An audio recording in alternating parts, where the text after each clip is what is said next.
Welcome everybody back to The Hole in the World, an actual play of Monty Cook Games' Invisible Sun RPG. I am, as always, your host and GM, Zach, otherwise known as Great Zamino, and I am joined by my four lovely cast members, starting as we usually do on the left-hand side of the middle of the screen. Marcy, if you'd like to go ahead and introduce yourself. Hey, well, I'm Marcy, aka Experimental Madness, which is the name you can find me most places around the internet, except for Twitter, where I remain the resident cryptid and shall forever remain so. But in theory, you can find me under the username Marciful. And I'm back. Recording in progress. Wow, sorry, there was just a little notice that appeared. I think everybody got that. Sorry but anyway. that, I'm back as usual playing Gavriel Kazan, the ardent iconoclastic apostate who hosts the choir, and she's super not nervous about what is going to happen this session. Excellent. Apologies for the sudden notice. I just remembered that I needed to actually hit the record button there. So anyhow, it's not a normal episode if I don't interrupt Marcy completely by accident at least once. Damn it, we were so close. All right, back to one, everybody. Back to we had one. a really good streak. I think Do you we want a got clean like take? 3 separate episodes in a row, We did. which is the longest it's ever been.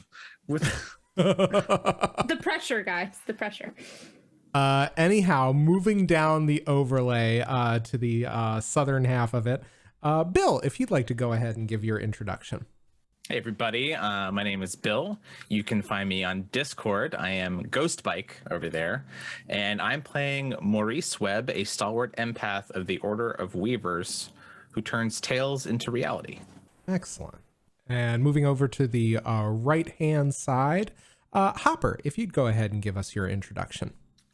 Hi, I'm Hopper, and I am your resident dumpster fire who is just suddenly caught off guard despite the fact that we've only done this like 60 times.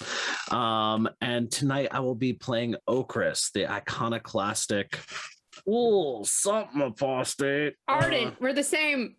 Ardent apostate who heralds endings. We're the same. Okay. And then One of us. well, Gabba Gooba, one of us.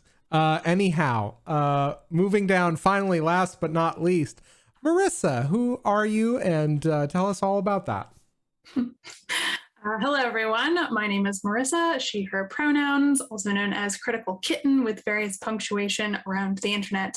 And I play Kyrrie von Hollingsworth, the first assistant librarian of the Order of the Vance. She is an aromatic stoic who understands the words, guardian of Zalespa's grimoire, curator of King Nine's library, seeker of legendary tulips and forgotten fiancés. Excellent.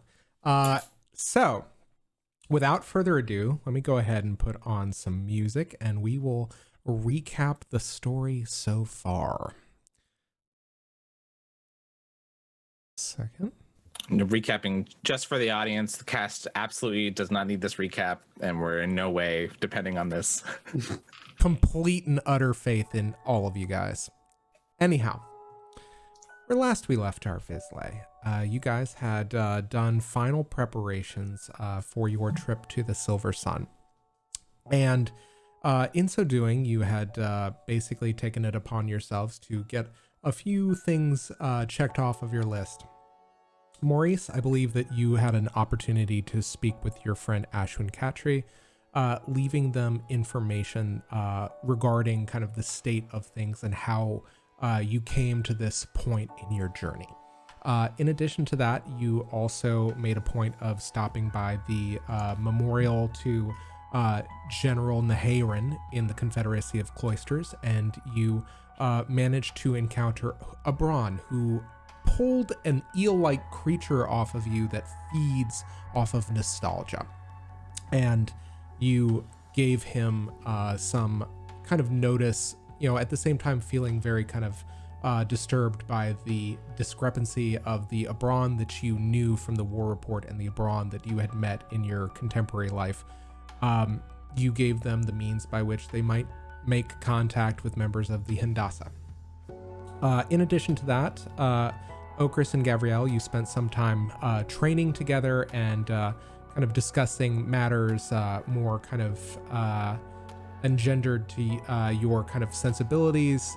Namely, you both ended up participating in some fairly full contact, knockdown, drag out bouts at cadavers in the Undersling, while at the same time training at the gym called the Bent House, run by Oja Kilandaris.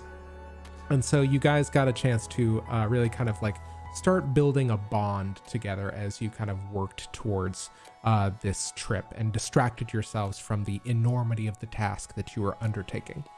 And finally, Kyrrie, you decided to do your best to kind of wrap things up at the Vancian campus to the best of your ability. And as you did that, you encountered the Supreme Magus, the new Supreme Magus that was replacing Yadavastra, Ota Clasp, who you made a point of trying to get the better of when you visited her.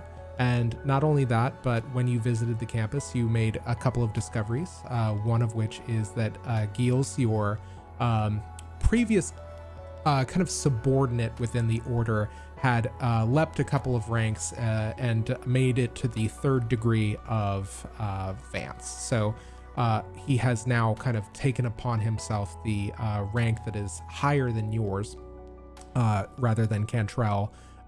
So you have found yourself kind of like at a disadvantage there, and what that has kind of renewed in you is a vigor for advancing your degree, however, through whatever means are necessary. Not only that, but you ended up encountering a truth that you did not realize that you would, which is that your friend and colleague, Ardeno Bookridge, does not remember his wife, Arwen, who you met in the war report when you were inside the simulacrum of your sister's mission. So with this information, you were fairly disturbed, and you took it upon yourself to take the wicked key that Ardeno had kind of put all of this emotional energy and power into. And in so doing, in taking that key, you ended up taking a piece of Ardeno's soul, a piece that you could not necessarily patch up with the magic that you invested in your embrace of him. So when last we left at the very end of the episode, you guys found yourselves in the Fade, the district of Saturnine, wherein the Sunship dock is located, and a large, vast, whale-like ship with a human-like face had just arrived at the port where all of you are situated, and you heard it bellow to all of you, all aboard, next stop, the Blue Sun. And it's there that we are going to pick up matters as soon as I turn off the recap music. Ah, yes, that nightmare fucking ship. Thomas the Tank Engine meets a whale, meets an airship, meets... Yeah. Well, I don't know. Sorry, I'm not getting on this. Nobody told me that this boat was going to have a face, and I feel like that should have been we should have all been made aware of that. We're and I'm all gonna fine stay right with the here whole on of the the dock. world, right? We're just cool with it. I'm good with it. I've decided. I've changed my mind. I don't need to meet my family. I'm not getting on that ship. So I've destroyed Game over, worlds. I don't ride things with faces. I Only with legs. oh yeah, this is kind of like a new kind of vegan. Okay. So No, oh god, we're just No. you know what? We're just lucky the foot consume- carriage didn't make a goddamn reappearance. I consume neither the honestly. meat nor the ovum of any creature that has a face. You just acting I got very enthusiastic. Yeah. Okay. Oh, it's gonna be one of those episodes. I can already tell. I'm vibing with this energy. Mm-hmm. Anyhow, so all of you are at the port, and as this massive ship with a face on it and spectacles makes an announcement. You hear somebody seemingly kind of bellow into the side of this ship where presumably an ear might be, and just you hear them say, what was it? Gray Sun! Yes, the next stop will be the Gray Sun. And any of you can actually make me a magical lore roll to understand why that was necessary. Sure. I have a +1 to I didn't magical think lore. you could travel to the Gray Sun because it doesn't exist. All right. How did everybody do? 8. Okay. 4. I got an 8 on the dice, and I think I have a point in it, so that's a 9. Okay. Maurice? I don't understand what stat that would be. Magical lore. Magical. It's a skill. If you have a skill in it. I have understanding magic that lies outside of codified magical practices. That would track. Go ahead and That roll. would track. Great. That is a 1. 0 + 1. Oh. Okay. I think Maurice, you might be a little bit horrified and at kind of like the situation. And I think Kyrrie, you are kind of like a little bit kind of taken aback. I think this is your first time seeing a sunship.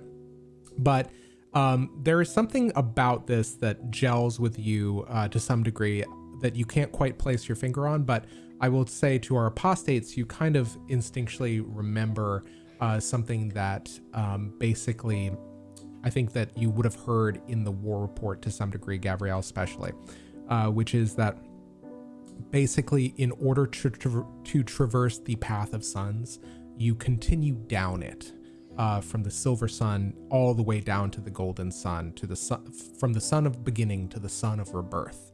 And once you So move, it's like an elevator. it's like an elevator, except if you were to try to go further past the golden sun, you end up back at the start. There's nothing else beyond it? And this is where I think Okris, your understanding, comes in, which is to go the opposite direction is how you get into the night side path. Is you travel down the sun to proceed through the cycle, but you travel its opposite in order to get to the night side of each sun.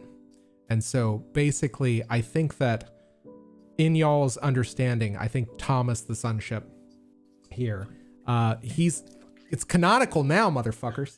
That can't be the name. No, It can't be Tomas. it's Tomas, No. with like 3 apostrophes. Oh, God. And you realize that I think probably as you're kind of looking at Tomas, the sunship is older than probably the city itself. And so it has probably lost track of the amount of times and the number of travels that they undergo over the course of the day, because as it stands, a trip throughout the entire cycle on a sunship is only 5 hours to traverse the entire cycle. And so do all of you kind of like realizing this as the sunship corrects itself and says, next stop, the Gray Sun. Do you get aboard? Hold on. You keep saying this, so I'm taking a medicinal shot. I have no choice. Okay. Okris is definitely is definitely striding towards this ship with intent. With intent. Mm-hmm. What intent you don't know, but there's intent. Okay. Maurice looks at the Metro Transit map on the wall, and is he getting the sense that this is going the right way? Yeah, you take a look at the traditional kind of pictographic representation of the Path of Suns, and down the path there is where the indigo sun is. There is a little kind of dotted line that drags out, and a big note in the language of Vislae that says, "You are here." I really want to see that art. Like that is 100% my jam. That like very mundane reality is of extremely supernatural. I would actually worlds. really like that. So, I'd hang that shit on my wall. Yeah, 100%. Like All right. the you hear MTN this? We're commissioning this. There You're it hearing is. this? We've commissioned it. Okay, excellent. Mhm. Maurice reaches into his pocket and kind of runs a hand, like a kind of making sure your keys are still in your pocket kind of thing, touching his Testament of Sons, and then looks down at Duncan and says, well, boy, here we go, and walks onto the Sunship. All right. How about everybody else?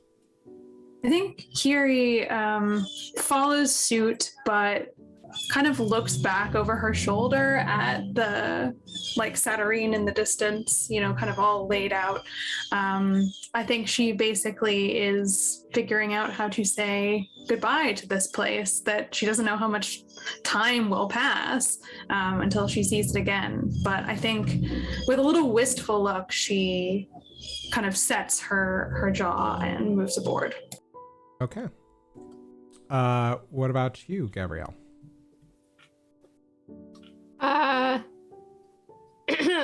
I think the ship is freaking her out, but also, you know, there's a lot that's currently at stake, and I think there's just like a deep inhalation as she you know, takes the first steps off the dock and onto the boarding ramp to the ship. Excellent. And as you step up, you are surprised because there's only seemingly a few people on this ship. There are essentially probably about 20 or 30 people there. And you get the sense that whatever is kind of like on this ship in terms of amenities is very unofficial, as there seem to be a few small stalls located on the back of this creature. And what has basically kind of transpired with regard to this ship is they have basically made a kind of a deck and built it and kind of strapped it into this thing, as if, you know, an afterthought, as if these things just made this journey typically, and then eventually they ended up just started grafting all of this stuff on and kind of like constructing it, and these things kind of became unwitting beasts of burden. I will say this, it is not obvious to any of you that this creature is in pain or is in like kind of enslaved or anything like this. It just seems to be going along this path, and whoever is on it is just kind of along for the ride. So this seems very much like unofficial transportation. The only way that it is official is that there is a ticket taker at the very top of the ramp as you guys kind of get on, who basically asks all of you for your tickets. And you know for a fact that essentially in exchange for one mage coin a piece, Kyrrie was able to procure for each of you a single ticket on this Sunship. And so essentially you hand over your tickets and you are kind of a part of this crew of 20 or 30 people who are sitting kind of like, or standing at rest. There are a number of deck chairs scattered out. There is kind of like a area or compartment of rest that is deeper into the kind of like the groove of the back of this creature. And not only that, but like I said, there are some stalls wherein you can purchase coffee, tea, any kind of snack or small kind of aperitif for your journey. So that being said, the ramp gets pulled back up as soon as you are aboard and the last person arrives. A kind of small creature about the size of kind of like a roach goblin or a rat goblin kind of like crawls on, a very small person, and scampers up just saying, wait for me, and then kind of leaps aboard as they begin pulling up the ramp. And these kind of attendants who are all kind of in uniform dress, aided by several thought forms, pull down the ramp, which basically it telescopes into a single plank and gets stowed as if it was kind of like a smuggler's plank aboard the top of the ship. And at that point, you hear that bellowing voice say, Mark Twain, and just takes off, moving through the kind of sky as it begins lifting up and over the clouds of the city of Satyrine. And any of you can kind of take a look and look out at Indigo as a whole if you would like. You would just need to make me a perception check. Absolutely. Absolutely. You know what? I'm even gonna pop a Benny into that. All right. Because why not? Seriously, I got 7 of them. 6. Okay. Ooh. 8? Okay. Did anybody else roll, or is it just these two? 2? Okay. And Kyrrie, how'd you do? Oh, I had the 8. Oh, okay. You had the 8. I rolled a 2. Okay. So, I think all of you are, I think those of you who kind of rolled under a 5, you're kind of just, I think, overtaken by a little bit of that sense of trepidation of this, what this journey signifies, and kind of like, you know, where you could be going next. However, I will say this for our folks that got 6 and an 8, you take a look out over the city. And as you do, you kind of like, you begin to ascend, and there is that sense of that kind of small, insignificant feeling that you have as the city that you have known as home for so long gets smaller and smaller and smaller, and you realize that you are an even smaller part of that, an infinitesimal fragment of it. And as you look past the city, you see in some distance away, the road that you took to get to King Nine's Candleflame Palace. You see the ticking forest that is not far away off of that same path. Over to the northeast or northwest of Indigo, you see a massive tree on which you see a number of flickering lights. And you know, even I think Maurice, the thing that you notice is you remember this was the distraction. Basically, kind of the part of Indigo that is fed by gray, where, you know, you would approach this tree and it would show you these kind of profound and strange and very illusory sights from the gray sun. And so, you know, it's with these notes. I will say, however, Kyrrie, with that 8, as you look, you have this kind of profound feeling of leaving everything you knew behind, that, you know, essentially there is something about this place, about truth, about the home, about the city of notions, that feels so much a part of you, and you feel this kind of wistfulness as you leave. But at the same time, you also, with an intake of breath, are able to see the full scope of this city down to, and you feel it in the core of yourself, every constituent piece. And I will give you one hidden knowledge as you look upon the vastness of your home. I will gladly take it. Okay. You are now aboard the Sunship. And as your journey continues, let's change up the music. So, you are on board the ship. This trip will take approximately 5 hours to get back to Indigo, which would ostensibly mean you probably have about 3 or 4 hours until you reach the Silver Sun. The next stop on this path is the Pale Sun, probably within the next hour or so. What do you guys do to while away the time? Wait, I thought the gray sun was next. Or pardon me, the Gray Sun, not the Pale Sun. What do you do? I think Maurice is going to pretend to go check out the shops and will check out the shops and whatever, but is really just making sure Okris doesn't start a fight. So kind of keeping an eye on everybody else. Okay. I will say this. Are you trying to do this sneakily? I'm trying to do it like dad sneaky. Dad sneaky? Okay. Yeah. So not really. Not sneaky at all. Okay. Yeah. So in that case, as you kind of like make your way over to the shops, there are a few stalls that are ostensibly for refreshments that are crewed by these thought forms. Okris, what are you doing while Maurice is kind of over here? I feel like Okris is actually just sitting near the front or standing near the front of this Sunship. Just kind of it's been a long time since they traveled like this, and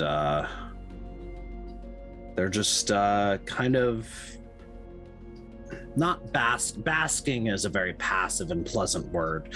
They're reliving some old memories, some stuff that's been buried, lying beneath the surface, however you want to put it. So, like just remembering things that from long ago. Excellent. And I think that Maurice, in this, you catch Okris in this kind of state of reverie. And I think it kind of like disarms you a little bit as you hear a barking voice in your ear. Old names for new names at your price.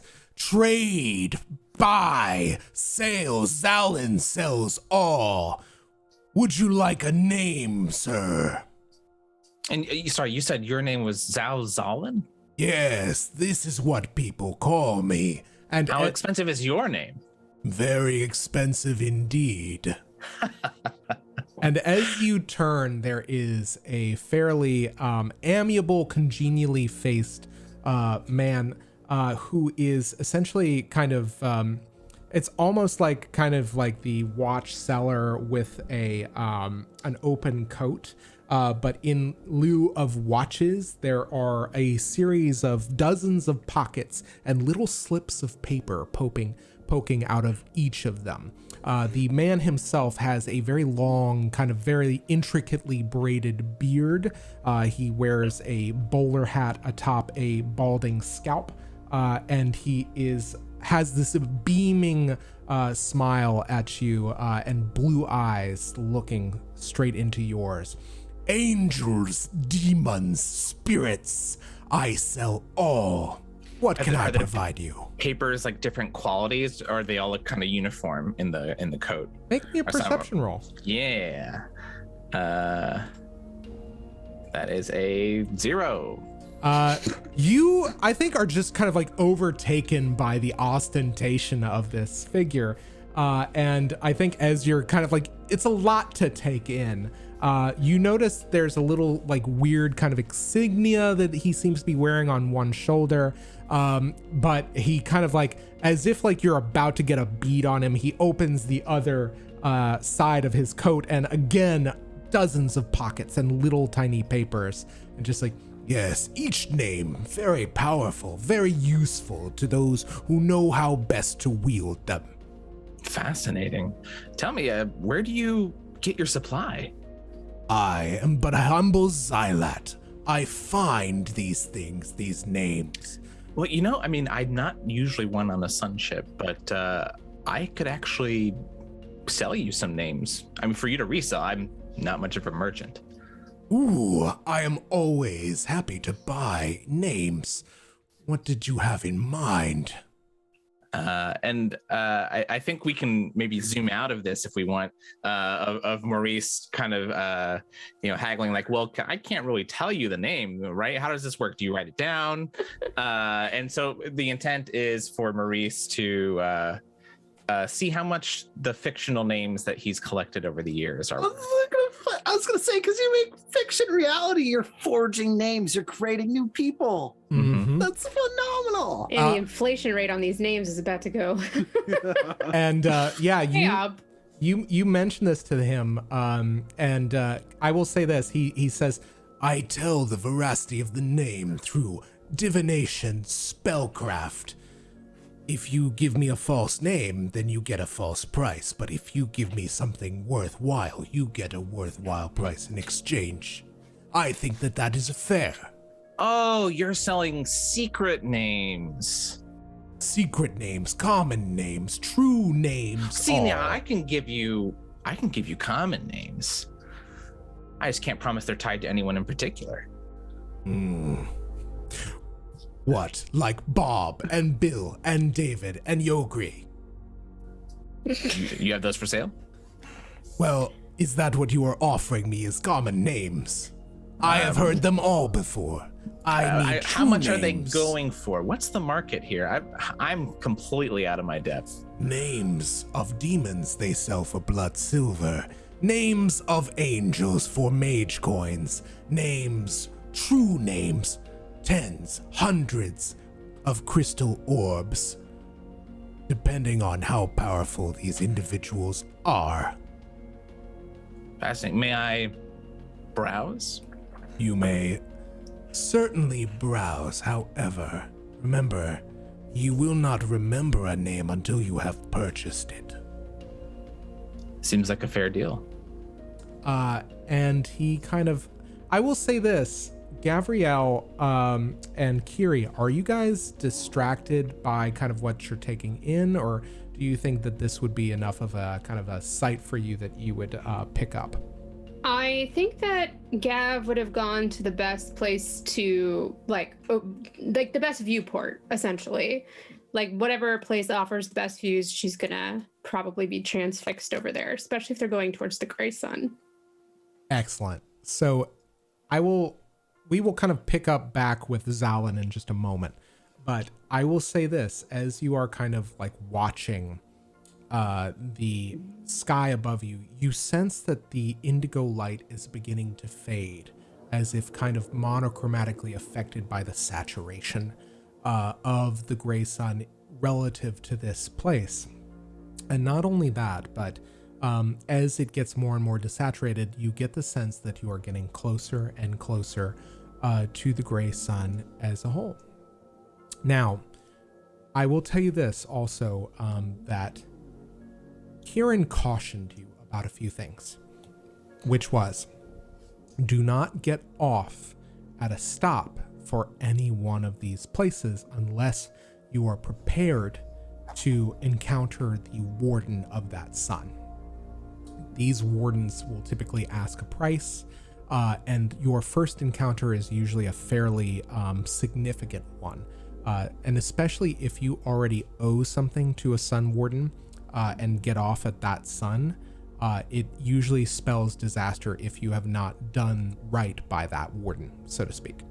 The other thing you would know is that you have the gray sun, the pale sun after it, the red sun, and the golden sun. So you have 4 between you and the silver sun.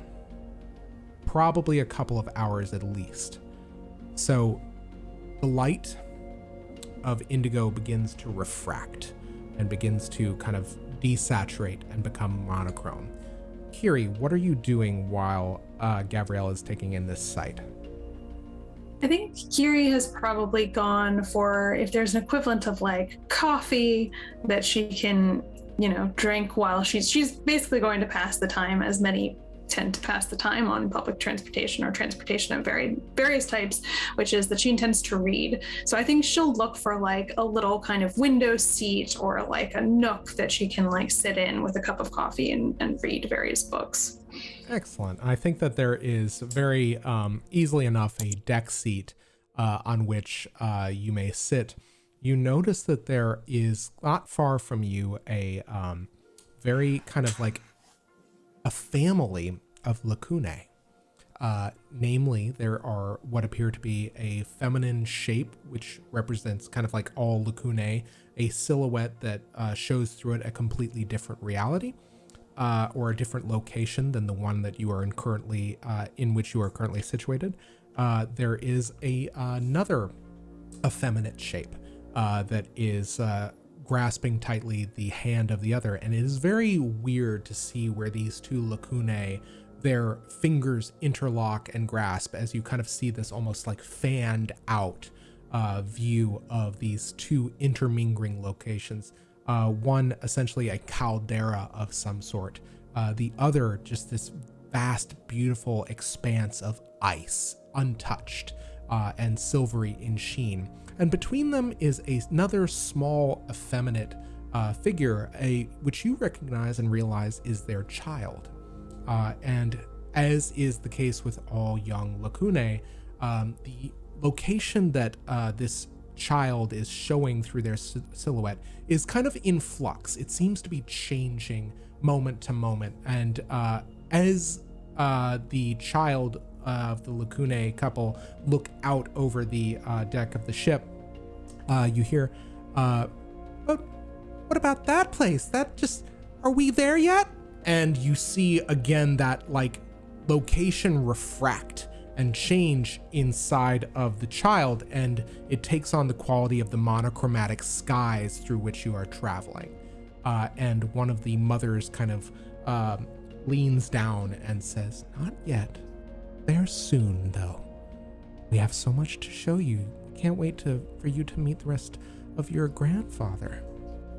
And rest of your grandfather. So, that's such an upsetting phrase. The rest of your grandfather. Yeah, that was that was an honest mistake, but I'm gonna own it. And now there's like constituent grandfathers. Yes. So yeah, I think that you kind of have a front seat to this as you kind of look back to your book. Meanwhile, Zalin is letting you peruse his wares. Maurice, what does this look like as you're kind of like perusing the jacket? Are you kind of like pulling the names out? I think actually what's happening is that as my consciousness settles on one, it kind of begins to like fold itself out and kind of unfurl, and I can see like it looks like very old style like manuscript, beautiful calligraphy that I think myself would have a hard time reading, but it's very just obvious what these names are, and each of them in their own unique way is absolutely perfect, and Maurice finds it a very enjoyable experience, but he stops after a few moments and just starts engaging Zalin in conversation, and so starts talking about the gray and telling him about New York City, and says, "But how about you, Zalin? Where do you call home?" Zalin, I am from many places. I am certainly not this Sunship. Oh, no, but it is a second home to me. I find it very easy to traverse the actuality on its back, but while at the same time finding new customers like yourself.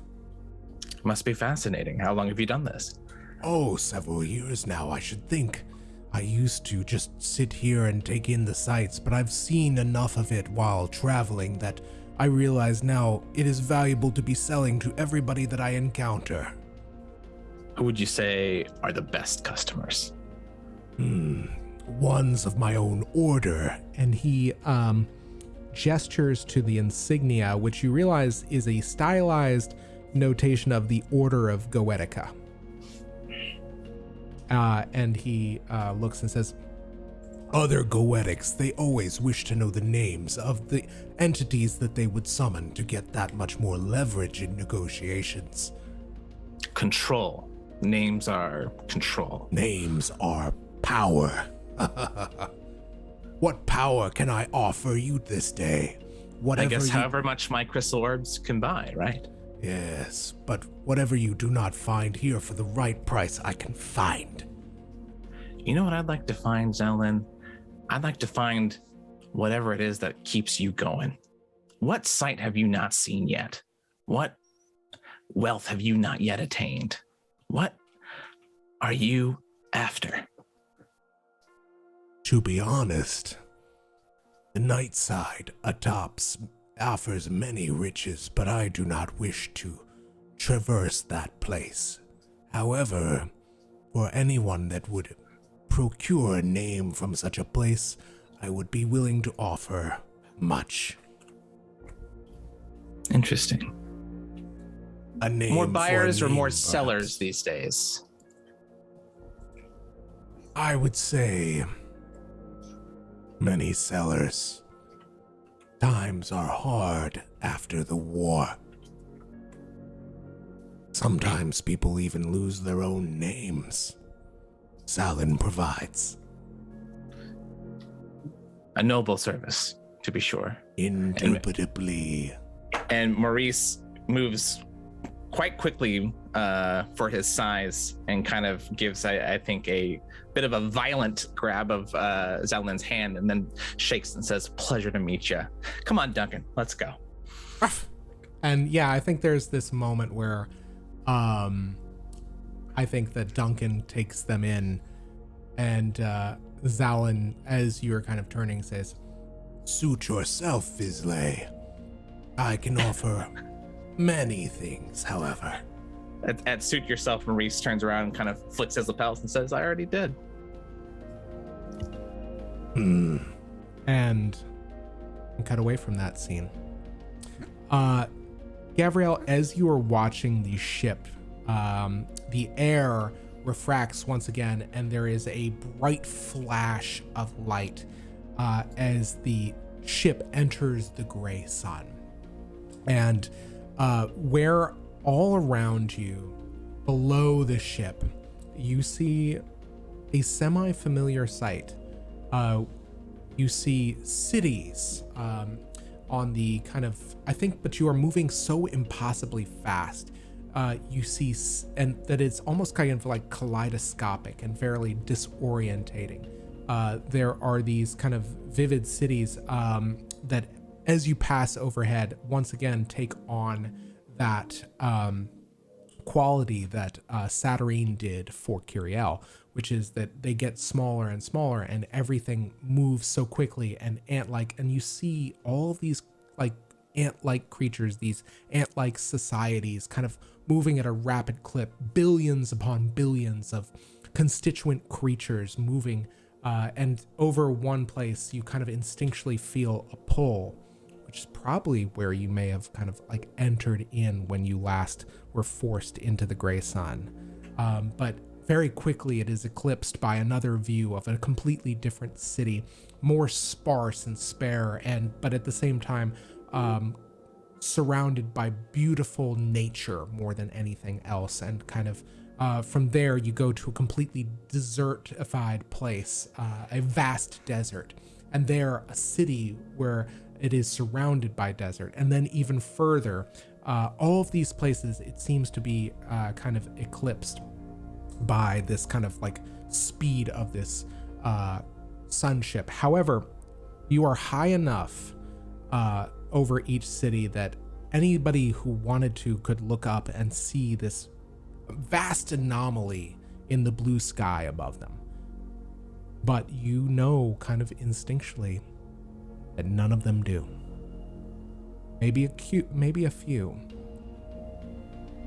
but not so many that it would cause any kind of commotion. What's everybody else up to?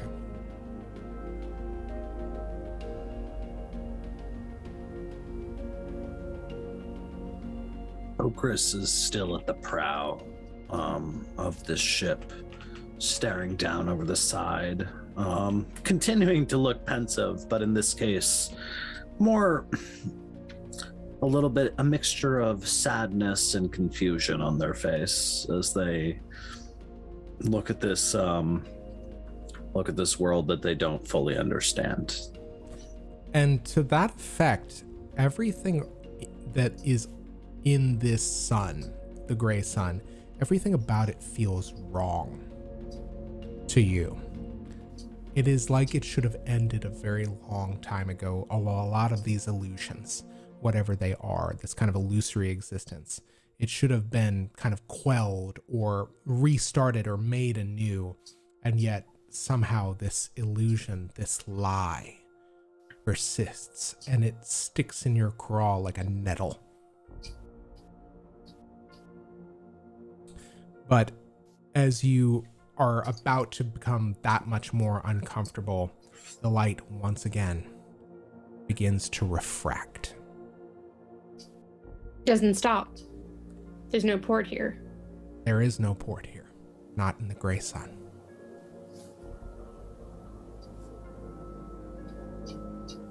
And so you kind of keep moving.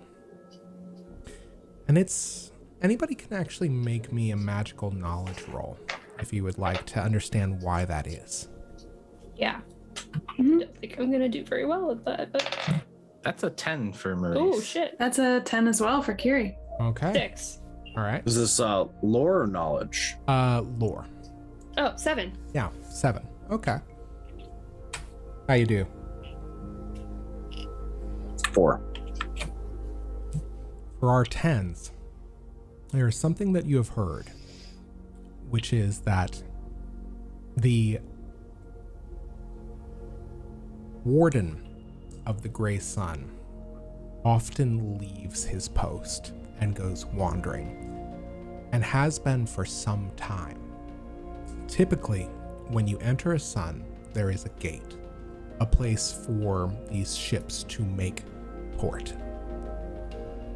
Typically, however, those gates are administered by the wardens. And unless there is a special kind of quality that the warden has where the whole sun counts for a gate, then there is nothing really kind of like for the Sunship, nowhere for it to dock. And so that is why, as you kind of pass over the gray sun, you do not stop.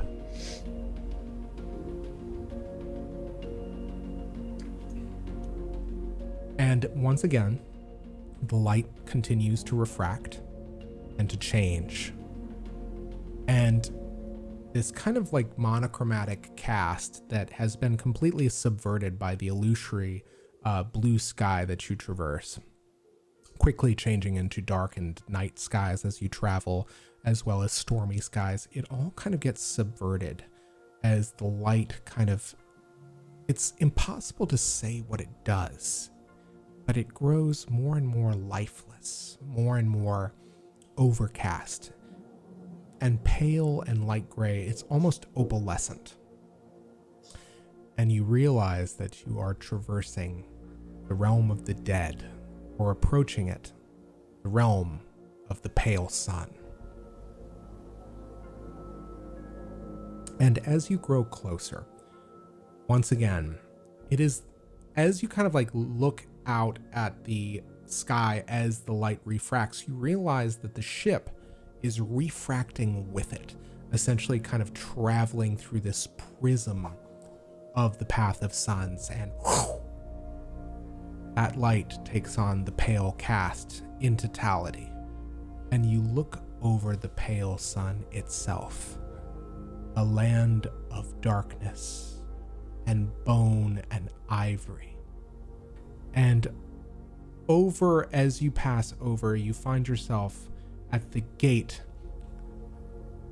of the pale sun, yes, but you also overlook the vast necropolis of Catafalque, the place where all of the dead go from all over the actuality to become a part of the pale sun. Gav, who's is definitely standing outside because it doesn't sound like there's like a viewport or anything. So she's just on the deck. Starts reciting the Mourner's Cottage. Okay. Can you tell us? I'm not going to do that on here. That would be incredibly out of line. Okay, understood. Thank you. But I mean, it's a prayer for the dead. Excellent.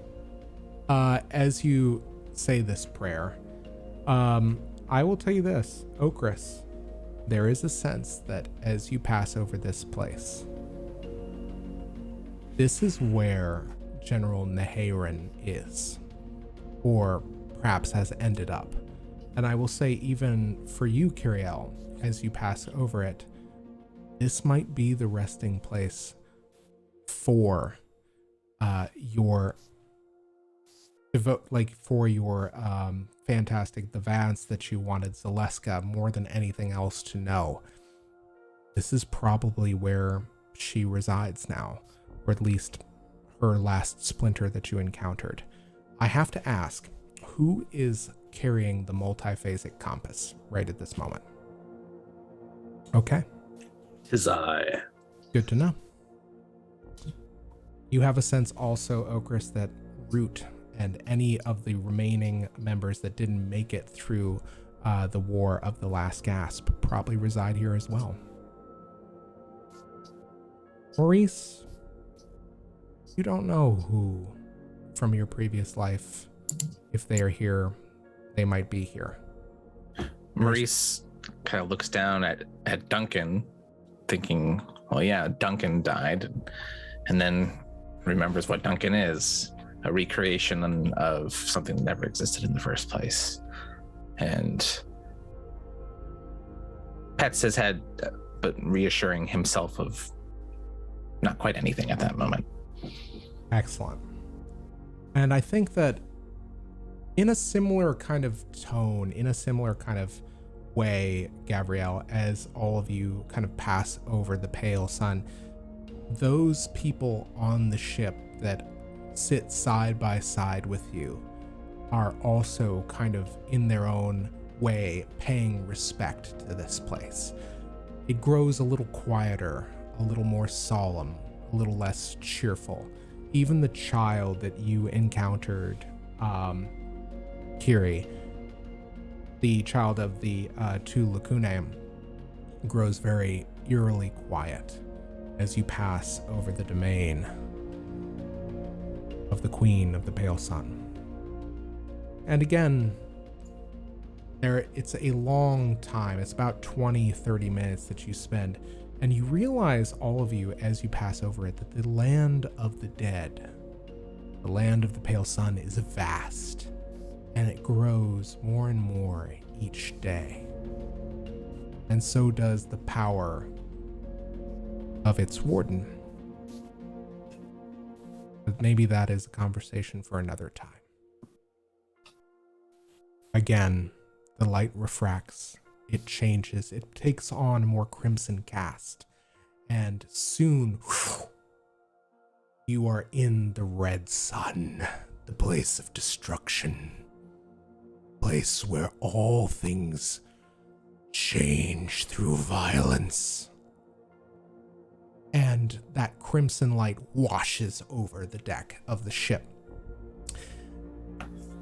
I think for the past two stops, there would have been a stop for the Pale Sun. So there is a stop where the ship basically alights, and you see a number of pale dignitaries board the ship, members of the dead, these skeletal figures in very kind of opalescent, palish garb, with a demarcation of the Queen of the Pale Sun. They all board the ship very quietly. They pay without too much fuss, all of them, and they kind of stand aside from the rest of the denizens that have kind of boarded the ship as well, as they realize through experience that their presence is not necessarily welcome.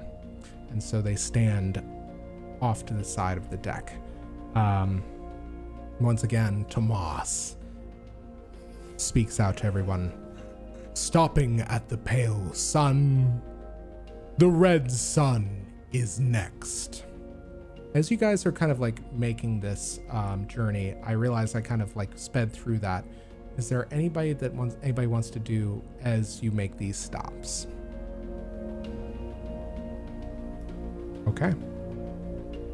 So once again, the ship lofts into the sky, alights into it. That light changes, that crimson cast runs over the deck, and then all of a sudden, you see the red sun, the land of destruction. It is as though you are looking at a field of volcanoes, the magma casting light upwards into the sky growing heady and very clouded with ash and horrifying kind of smoke that burns at the lungs, but for whatever reason aboard this ship you feel safe from damage. As you look out onto the kind of magma scape below you, there are massive towers. There are places where you can basically kind of see rents in the earth as if through massive cataclysmic earthquakes. There are structures that appear to be deteriorating and leaning as if to fall, but yet still remain kind of like terrifyingly aloft. Is there anybody that does anything while you are taking in this site of destruction? I have a question. Yes. Is the proximity to the red sun making me feel ill? This is a good question. Why don't you go ahead and make me a perception roll? I will also say, Okris, you feel a pull here. Like there's like a slight kind of twinge of something pulling at your strings, so to speak. How'd you do? Am I making a roll? I thought that was... That was for Gavriel. Oh, Yeah, sorry. I that's- thought you were talking to Hopper. So, No, my I fault. thought you were... I rolled a 1. Okay. Yeah, I think that you get a sense, I will say this, you don't get a sense of like this is foreboding or kind of like necessarily deleterious to being here, but you notice that there is kind of like this pall that falls over you as the halo at the center of your chest spins a lot less quickly. And there is a sense that whoever is in there with you, those 77 entities, they are very quiet. There's no kind of background chatter, as it were. There is not a sense of like being reassured by their presence. They are missing from this moment. Kyrrie, Maurice, do you have anything that you want to do while you are in the sky over the red sun? Maurice is curious to see who looks like they're getting ready to depart. Okay. Make me a perception roll. It's a 3. Okay. You see maybe one entity. I think you think to kind of like look in this direction as one of them manages to depart down the gangplank. It is very easily a demon. What's their symbol? I have that secret. It is a fairly low order. I will tell you this, it is, I think, trying to think of what would be kind of like the school in which this demon might belong. You know that this creature is marked as the property of the Pale King. Or I should say the King in White. Okay. And they very quickly, this kind of like scrabbling creature manages to make it off the gangplank. Once again, the gangplank goes up. And as you kind of like look out over the red sun gate, it seems to be like fractured and fragmented in place. This massive kind of arch that seems cleft in the middle. Next stop, the Golden Sun. And once again, you take off. That crimson light softens. And the very next place you end up, as you refract through the prism of the path, is the Golden Sun, the land of rebirth, the land of change, but willful, very deliberate change. And as you look over this terrain, it is one of a variety. It's like basically looking over this vast kind of like difference, this variety of landscapes, and even the landscapes, I think as you're passing over a massive kind of plateau, you begin to see a mountain form in the middle of it. slowly but surely, it kind of like this plateau like takes on extra elevation and changes. And there is a gate that once again that you touch down in front of, and the gate itself seems to be made of different materials, the same arch that slowly but surely, if you were to watch them for a very long time or an hour, those same materials, those same fragments of the arch would change, and they would be something completely different over time, as if to signify the importance of that change and that rebirth within this area. I will say this, Gavriel, this place kind of seems to pull you slightly. Oh, Chris, what is it that you are looking for as the multiphasic compass spins in your hand?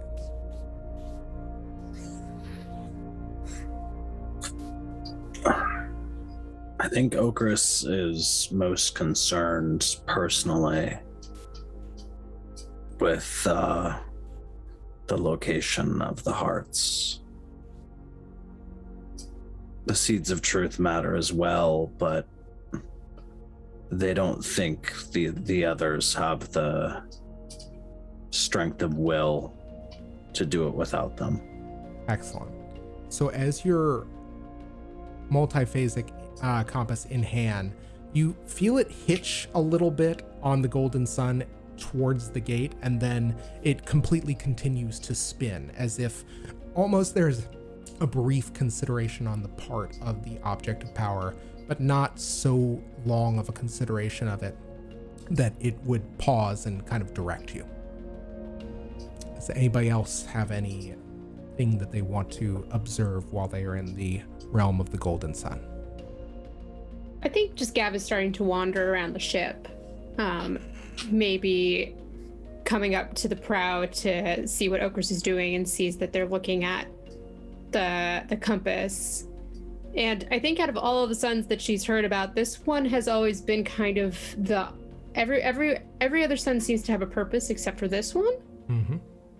And it's just watching everything like shift and change below. It's just a really unique sort of experience to see that. And just sort of takes a sidelong glance and just goes, "What are you hoping to find?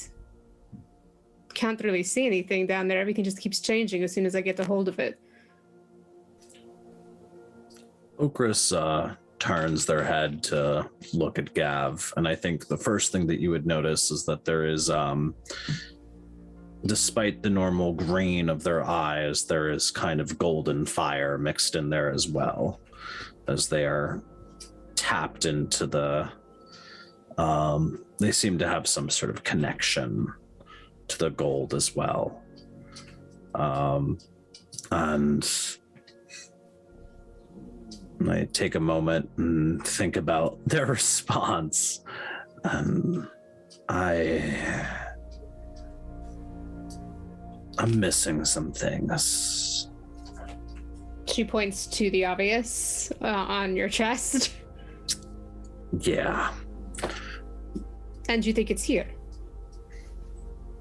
And Okris kind of holds up the compass, which continues to spin, but every now and then it will hitch in the direction of the gate, and then it will continue to spin around as if, and then finally kind of settle back the direction from which you came. Signs are ambiguous. Yeah, I don't really know how to read that. Theoretically, it leads to the next step. Kieran passed it on to me. But so far, all it's done is spin, which feels like an apt metaphor. What's it supposed to be? What's it tracking? Not north, obviously. That is a very good question. The next step, the most useful lead, next clue, the next red herring. Fucked if I know. For what you want. Which right now is not dying in the imminent future.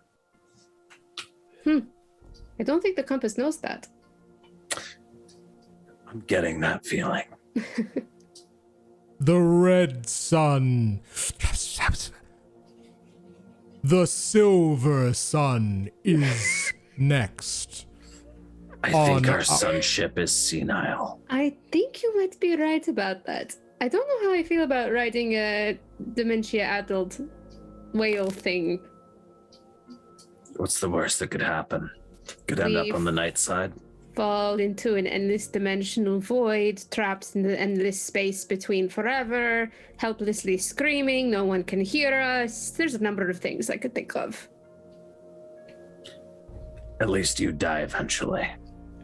Can you die if you're not anywhere? I don't want to think about this. Yes. Okra says that with absolute certainty. As Gavriel, as you are pondering this moment, like once again, the sunship shudders, lurches forward, and begins lifting back off into the air. I will say this. I think that both Kyrrie and Maurice, there is something about this place, something about change and rebirth as a whole, that speaks to both of you without words.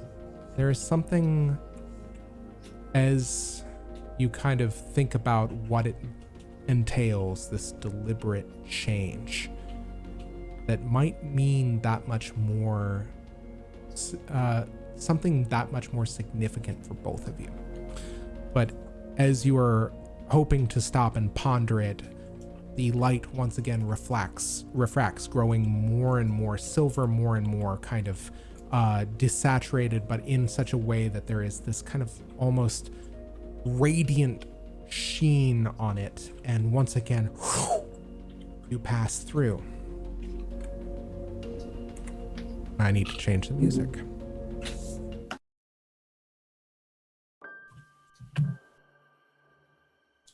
All around you, there is a realm of glistening beauty, an expanse of silver and ice. And across this realm, as you look out, you see a number of mountain ranges, all dwarfed by a massive mountain right in the center of the landscape, the greatest feature of it. And at its base, there is a glistening sheen as if of a single large spire.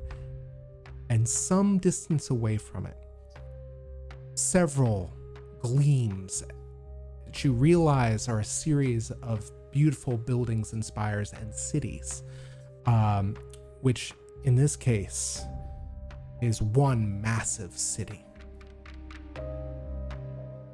Some distance, very briefly, not too far away, maybe a matter of miles, maybe less, is a site that is getting closer and closer to you, which is another one of these massive arches. And this arch, it is, as you get that much closer, the light refracts and it is beautiful in its sheen and beautiful in the detail of the facade of it, as it depicts, as you get that much closer, it depicts vast choirs of angels in the act of creation. This incredible bas relief carved into all of it. And at its heart, at the center of the arch itself, as you begin to pass closer and closer to it, almost under it as you make port, is a single figure with a very large, kind of long, almost ceremonial kind of headdress, looking placidly out from the arch itself, his hands splayed wide open.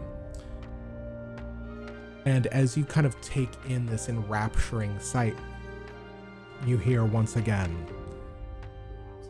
"Silver Sun, please disembark for the Silver Sun." And All right, guess this is really happening. And you are at the Silver Sun Gate. Do you disembark? Yes. Okay. Maurice is looking for everybody to kind of shuffle them off the ship. Yeah, I think Kyrrie, yeah, let's go ahead. Kyrrie just closes her book, like, finally, we're here, and sort of with a backwards glance at the Lacuna family, and a small smile for the child, I think walks off with everyone else.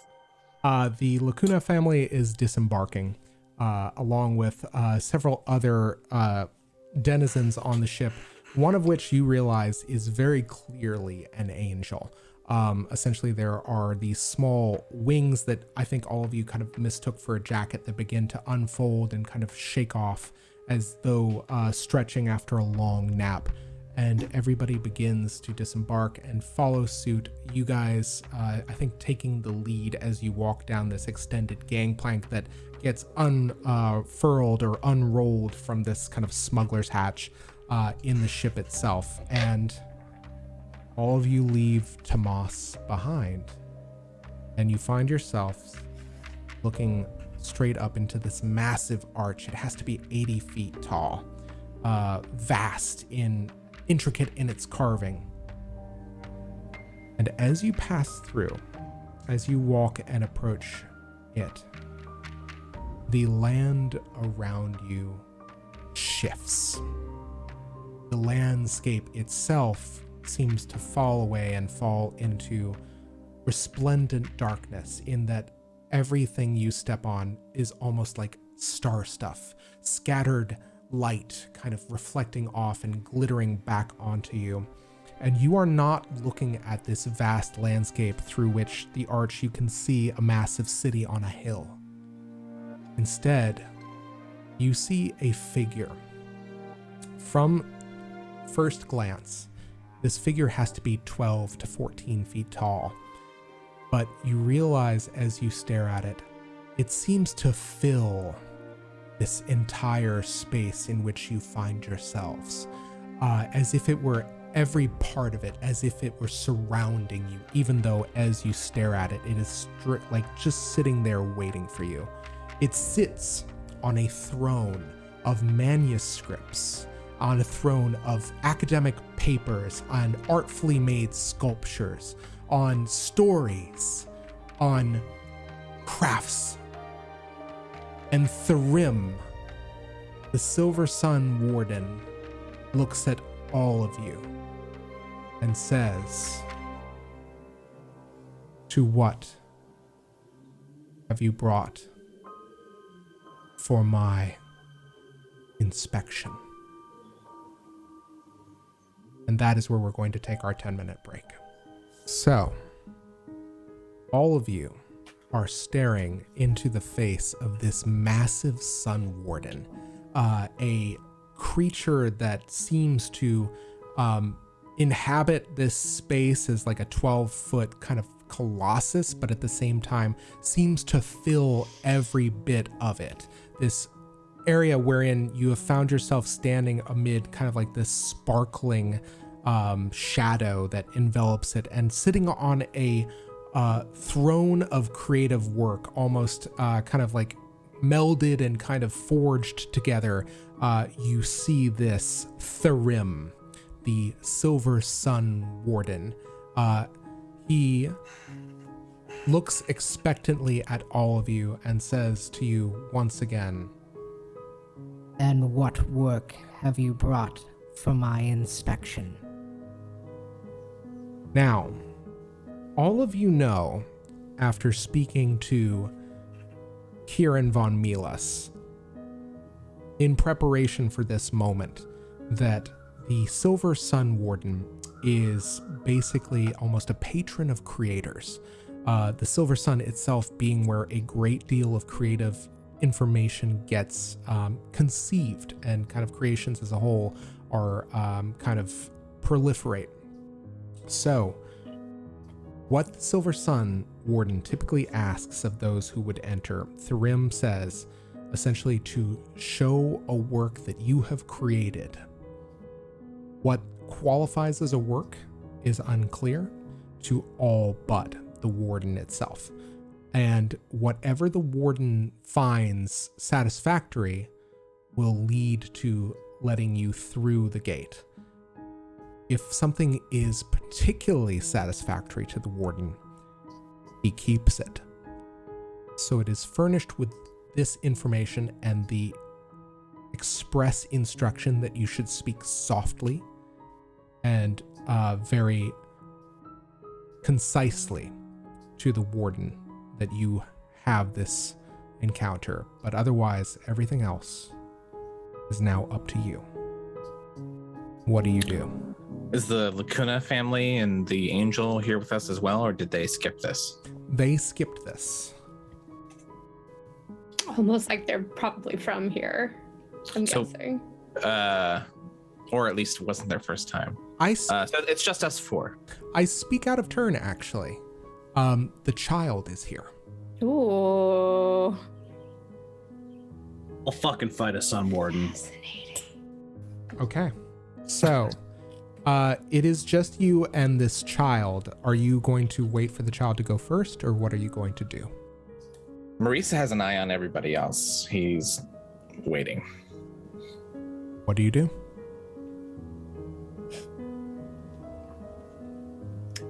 The least creative team. Damn. Does somebody else want to go first? Because oh, fuck. This is not awkward. Y'all sure you want to let me go first?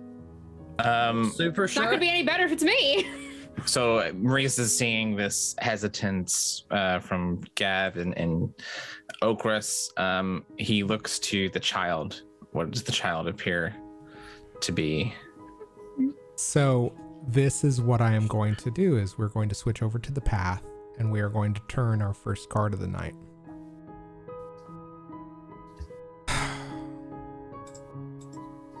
Beautiful card. This is the Elusive Sleep. It strengthens blue and it weakens red magic.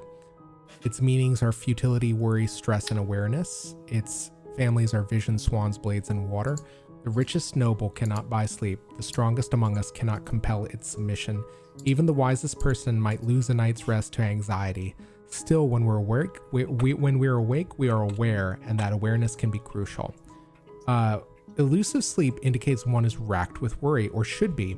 It might indicate that the stress that one feels is a real detriment, and that whatever is being attempted is utterly futile. Last, this card might suggest that the key to success lies in vigilance. All right, someone is racked with worry. An NPC notices something important. An NPC's actions are futile. No one can sleep. The PC notices something vital. An NPC foe struggles against something impossible, wasting time and energy. The PC's actions are useless. The PC cannot sleep and suffers for it. A vigilant NPC notices something the PC would like to remain hidden. Sleep can be difficult prey for even the most skilled hunter when it wishes to be. And I think what happens is that the little child, Lacune, this kind of silhouette, the plane through which you can see her form, it changes and it resembles a small child's room. And what she does is she reaches through herself, and there is kind of like this strange, like mirrored silhouette figure that kind of like of a hand that reaches through and seems to pull something off of a nightstand. And it is a small kind of clay figurine that has been made by hand, very gloppily painted. And the figure is very reminiscent of something like a turtle.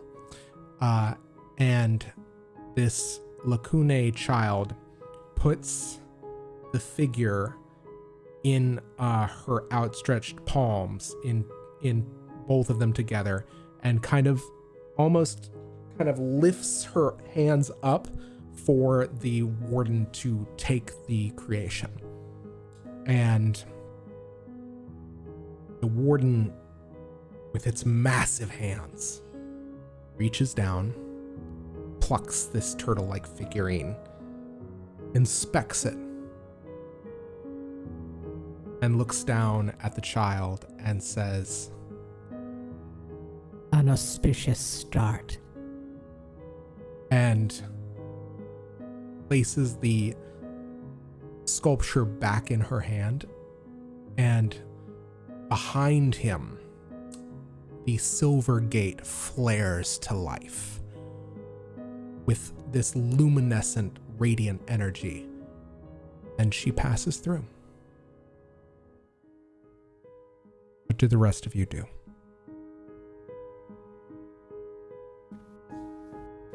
I think all of you hear in your heads as Maurice, well, actually, I won't say this as a given. Maurice is going to attempt to do what he's done many times before, which is telepathically speak to The fuck not. people around him. And is that successful? I will tell you this. Okay. Oh, I think that this is permitted by the warden. I think the warden, as you are conducting this conversation, it cocks its head at you. And the telepathic speech, you have a sense that is audible. So what is audible is, I'm not letting anyone get left behind. Okay. And I think Okris, you hear this as well. Everybody hears this. And I think that this is not necessarily a insult to Tharim, but you have a sense that if you had said anything else, things might have gone differently. And he looks out at all of you. Who will present their next work?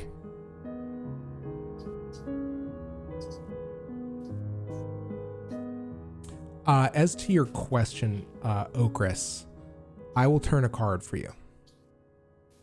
Okay? For the viewers, that was a question in the Zoom chat. Sneaky secrets. Sneaky secrets. The enticing jewel. Its color is invisible. Greed, money, beauty, goals, and success. The light at the end of the tunnel, the brass ring, the center of the target. The object of our desire lies before us in the form of the enticing jewel. We want it. We have to have it. It represents beauty, but the side of beauty that demands attention and probably possession. It is the beauty that can sometimes call to our darker natures. It brings out greed, ambition, and selfishness. When the enticing jewel is turned, everything focuses upon it. Most of the time, this is one of the most positive cards that can be revealed. It indicates success in one's endeavor. It suggests beauty and wealth. At the very least, even if not actual success, the enticing jewel is the potential for success, which in itself can be encouraging because sometimes there is no possibility for success. Still, the card has a darker side because it also suggests greed and a love of wealth and the dangers of such things. Someone succeeds at a major goal. Something or someone of great physical beauty enters the scene. An NPC possessing great wealth becomes involved. An NPC obtains or desires an object of great value. The PC succeeds at a major undertaking, perhaps not through their own actions. The PC obtains something of great beauty or value. An NPC foe succeeds at a goal. Something the PC desires remains out of reach, perhaps because they are too driven by greed. It shines in the darkness, its beauty mocking me. Its absence from my possession is a wrong that must be righted. So I will tell you this. This is a very interesting card pull for me. So as all of you are looking, Thyrim is looking intently at you, Okris. And it's this very strange sight for all of you, because besides Okris are two additional figures. One is very familiar to each of you, and it is Twig. And to Twig's right, there is another figure enshrouded in a grayish cloak, their face covered. And Thyrim says, Your offering was accepted previously. Do you have additional wish for my counsel?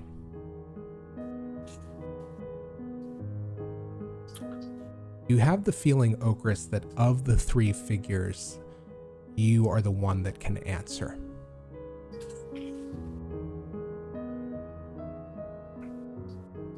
Sorry, Hopper has so many questions right now.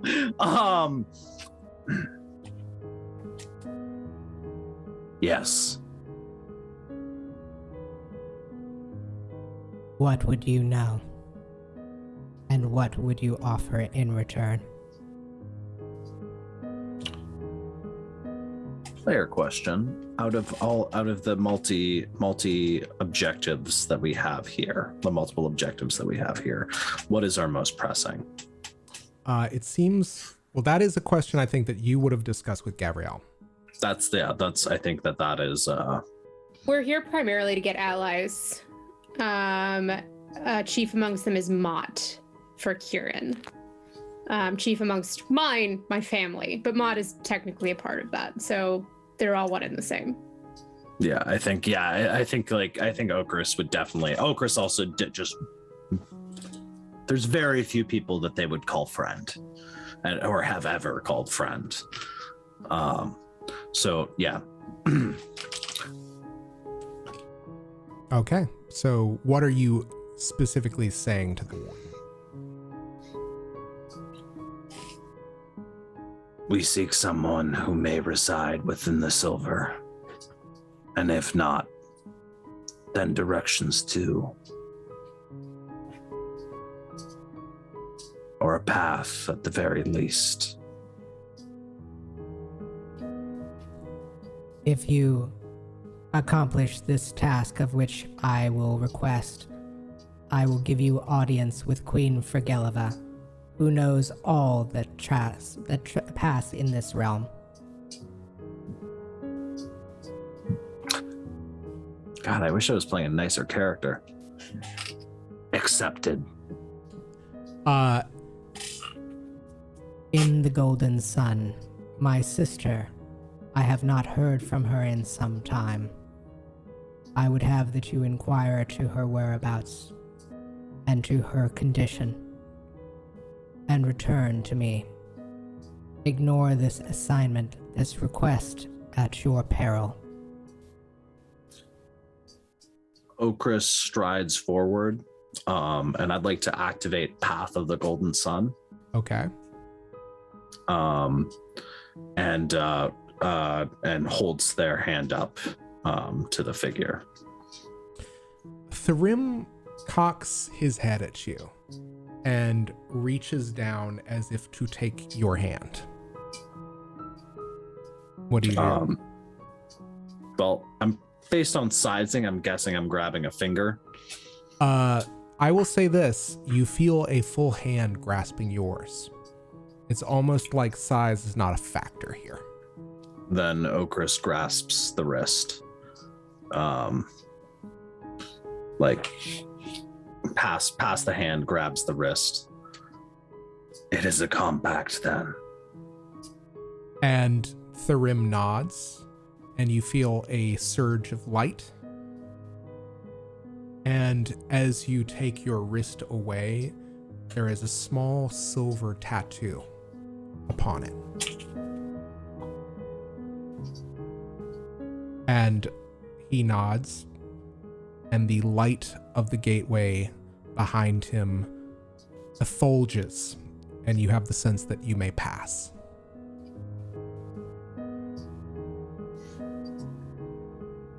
Okris will stride through without waiting for the others.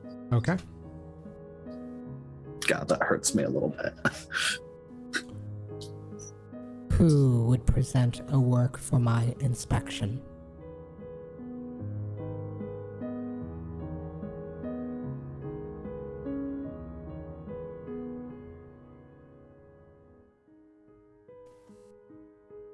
Maurice reluctantly speaks up and says,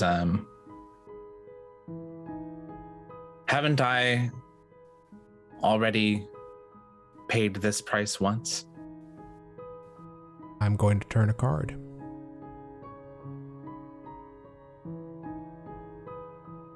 The card is the Vizier, the nemesis of notions, cats, clocks, and wind. Manipulation, sycophant, power, and influence. Whose family is that? It's me. Lurking in the shadows, the Vizier controls from a distance. They do not sit upon a throne, but instead are the power behind that throne. They don't make laws, they circumvent them, but they do it to further the ends of the ruler, the land, or perhaps themselves. The Vizier has secret agendas within agendas. Their smooth words manipulate everyone, even the ruler they supposedly serve. Thus, they have much of the real power and influence. Are they acting in the best interests of the ruler or themselves? How can we ever be certain? The Vizier is the nemesis of notions. They cannot be trusted. Someone is manipulating things behind the scenes, and that's almost certainly bad for the person in question. One must look for where the real power is, because this card turn suggests that it isn't where one thinks it is. The Vizier can also mean that there is a way for one to manipulate the people involved in one's goals through careful words, clever words, coercion, or extortion. A sycophant is manipulating a leader. A person in power is being threatened. A leader is overthrown. Someone is exerting secretive influence upon someone else. The PC finds they have more power than they thought. The PC gains influence over an important NPC. Someone is undermining the wishes of the PC. An NPC gains leverage over the PC and uses it. The right words in the right ear can be more potent than any spell. Okay. So as you look at this figure, his eyes narrow, and he says, Yes, you have paid this price, but your father has bade that I intercede when you wish to pass back into the Silver Sun. What? Okay. I think that's in character. Well, what? My father. Yes, your father. A lord among true spiders, as I recall. You were bade not return to the night side of the Silver Sun. Is it your intent to pass through my realm into the night side of the Silver Sun?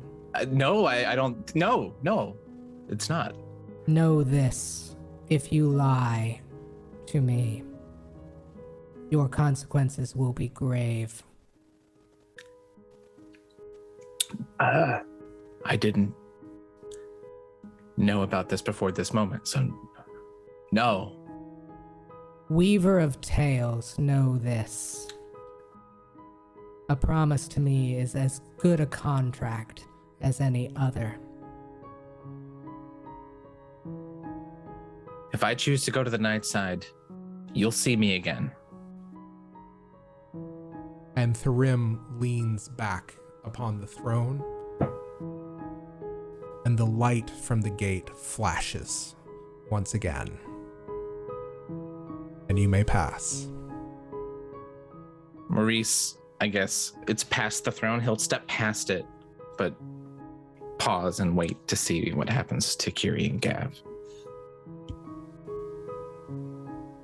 Who has a work for my inspection?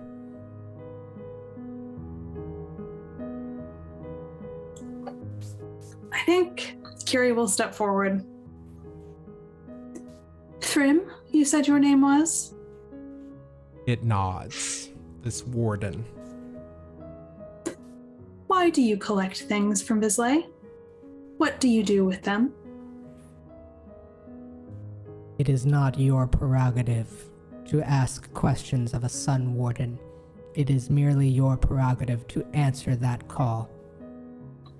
Are you afraid of the answer to the questions I ask? That is a second question. I would warn you not to make a third. I would make a bargain with you. I am a librarian. Allow me to catalog your treasures and share them.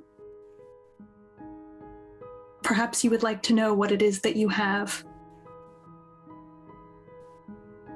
What need I for that which is mortal, for that which will one day die?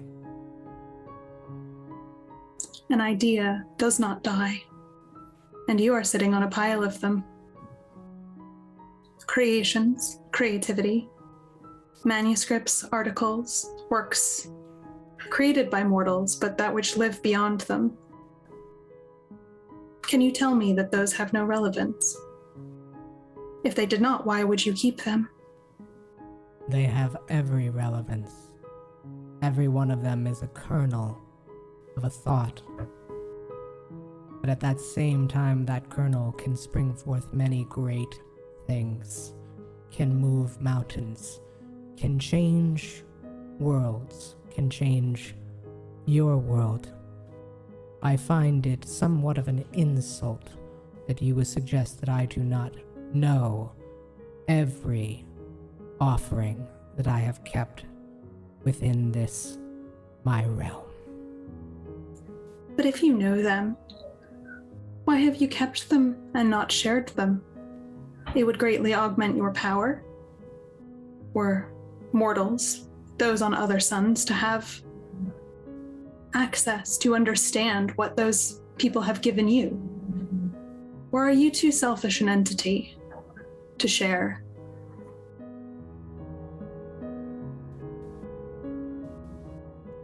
I will say this. I am going to turn a card. This can go either very well for you or it could go very poorly.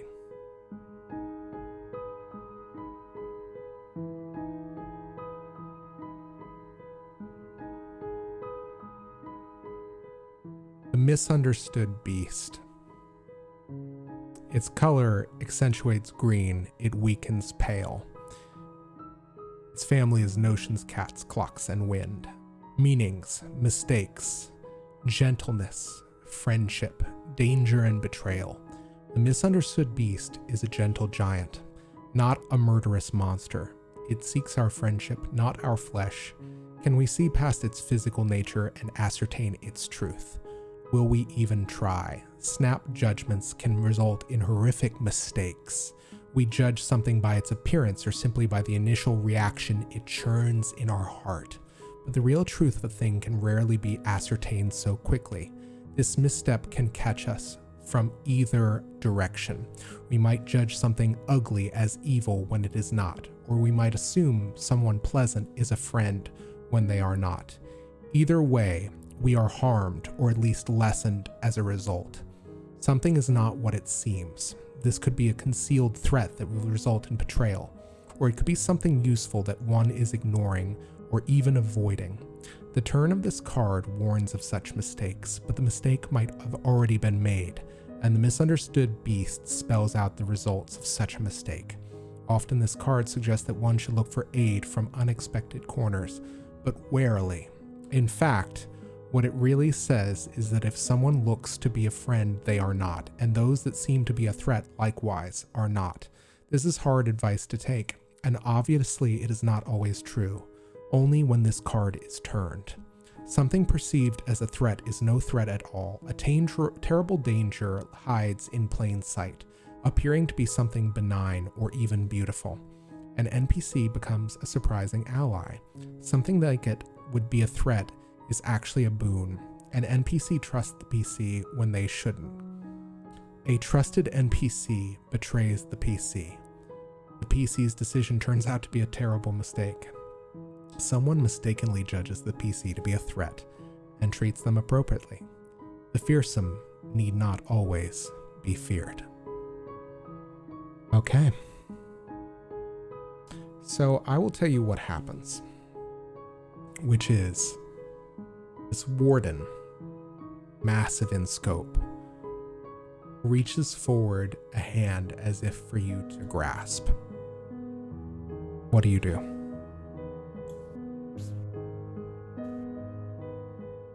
Kyrrie will take it. As you take this massive hand, you feel it seems to match the size of yours, and what flashes in your mind is a unknowable alien intention, but one with some vestiges that you can ascertain and you can understand, which is, at the core of it, is the idea of collective unconscious. The idea that ideas spring from a place, that creation is something that is found on the backs of giants as its foundation. The idea here that is transmitted to you through the touch of this warden is that these creations are safe. Yes, not only that, they are safe, but what they do is they germinate and they bring forth ideas out of others so that whatever is taken under the control of this warden is not truly lost. The ideas are spread throughout the actuality, throughout your mind. Even in this grasp, you feel the understanding that perhaps one of these ideas even gave rise to your paper, your dissertation, One of Many Wolves. That without this inspiration, perhaps such scholarly work would never attain such ideals as you have set so rigidly for it. And once again, that feeling as it runs through you, the hand ungrasps yours, and it looks down at you, and it says, Once again, what work have you brought for my inspection?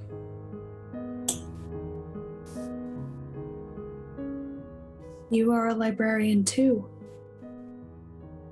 Forgive me, I did not know. It nods. And it waits.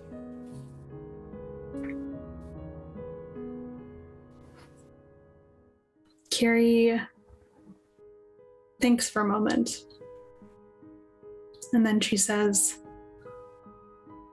when I was young, I stole an idea from my sister. There's a fairy tale kind of storybook quality to her narration, a very rolling cadence. It was, you see, my first original idea, or I believed it to be. It had no sense of place or time, but of memory. I remember speaking it aloud, the novelty unfamiliar on my lips, and it hung in the air, tentative and searching for a discourse on which to feed and grow. I watched it, uncertain of what it wanted, what it could do, and I reached out my hand in wonder to touch it, hanging in the air like a roiling curtain of intellectual energy, knowing that it was mine, a thought not given to me, but of me. That was the last thought I had before it was taken, claimed by her. I protested, but it was too late. Intellectual property, she said. No one could prove it had come from me. Perhaps she had given it to me in the first place and was merely taking it back. We fought, but she was older, stronger, more grown into herself. She took it away with her. But I was cleverer than she knew, and at night, when she was asleep, I snuck into her room and I stole it back. And as Kyrrie is telling this story, reliving it, there is a sudden flicker in the integrity of this memory. And something in the vision of it changes. Instead of Allegra lying in bed with Kyrrie's hand hovering over her sleeping form, siphoning this electric blue idea from her sister's memory, in a blink, Allegra's features cycle to Adrian's and cycle back to Allegra's. Kyrrie still extracting the idea from her dreaming mind. And as you kind of look up, as this memory flickers, you see something, a ephemeral, effulging mote of light swirling in the hand of this silver warden. And it closes its hand around it and looks at you and says, "Your offering is accepted." And the light travels down its arm and up into its very large form, which you realize you think its head is an elaborate mode of headdress, some sort of denotion of station, but you realize it's actually a part of its body. And it considers for a moment, and then it reaches down almost as a gesture of trust, and it opens its hand, and you can take the mote back from it. Kyrrie's eyes are wide, but she approaches the Silver Warden. And I think as she takes this memory back, very uncharacteristically, she looks up at it and says, "Thank you for your work and for your service." It slowly nods. You can hear the passing of cosmoses as it nods its head and returns, rests on the back of the chair of its throne. And again, the light of the gate flashes, leaving only Gavriel, who has not made an offering. "What work have you brought for my inspection?" Gav slowly steps forward.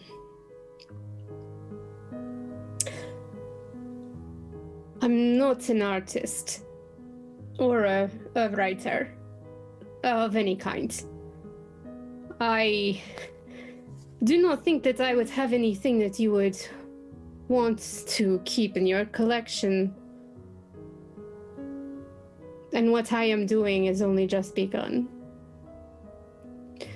She runs a hand through her feathers and pulls one green one and just sort of holds it in her hand. I don't know how to explain the seeds of a revolution. And the palm of her hand is the one in which the seed is implanted, and it glows as she's holding up the feather. So the best thing that I could offer you is the promise of an ideal that is not done, and the righting of a terrible wrong that I will see ended. Such ideals are not mine to keep, though there is value in their spread, in their planting. But death is your art. You make it with your hands. I would have need of your gift, of your art. What does a sun warden want killed? Creations that have gone wrong, that pervert the very reason for their creation. And Tharim reaches down and a hand, a massive hand, appears to the right of your face, as if to touch it, but it waits, this warden. Gav doesn't move.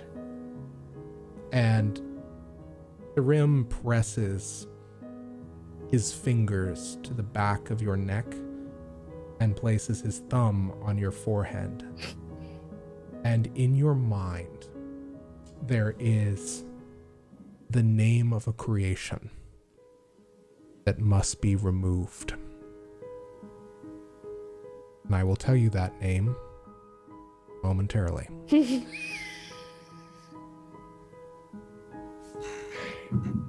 All right. The suspense. The name that you hear is Ramos. Avanestus at the river, the Ramos. Rimose.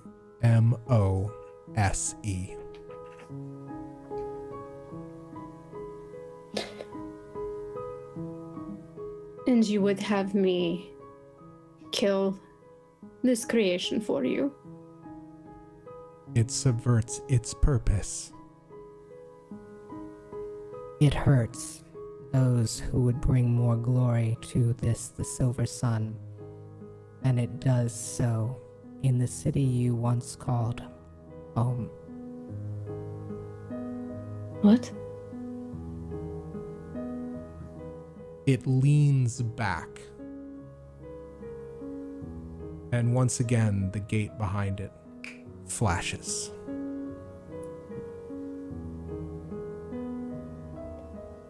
Gav backs away with way more questions. And heads towards Kyrrie and Maurice by the gate. Do all of you pass through? Yeah. Okay.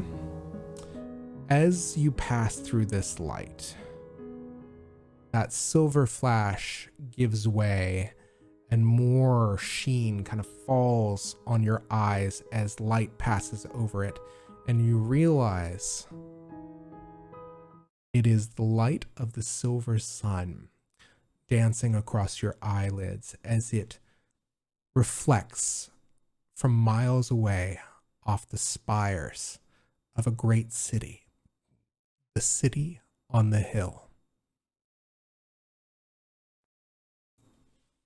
It can only be a few miles to the gate of this city, but from where you stand, all of you, that small Lacune child rushing forward to rejoin her parents, you take in the majesty of this city.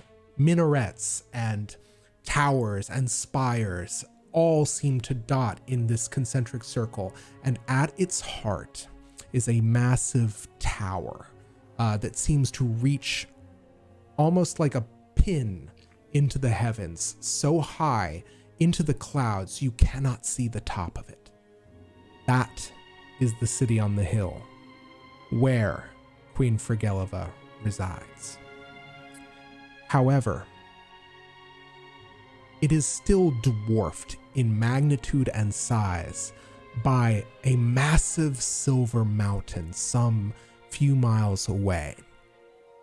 And it is gorgeous to take all of this in as the glistening expanse, the sun glints off the icy terrain far, far to the north of where you stand and begins to refract to you the beginnings of all things, the lights of creation.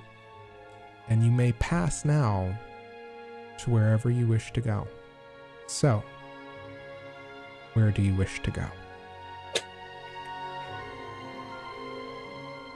We have no idea if they're even in the city.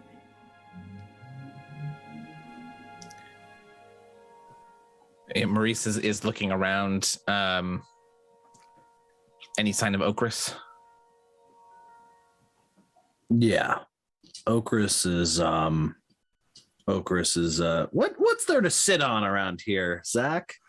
Tell me, OGM. You are not far away from this kind of like massive set of stairs leading up to a gateway, under which just a moment ago you saw through it. You saw to one side the Sun Warden on his throne, and then now you see basically it's kind of almost like the Arc de Triomphe, or the kind of like almost like the arch within Washington Square Park. Just the idea of like there's just an arch, and around it is the landscape of this world.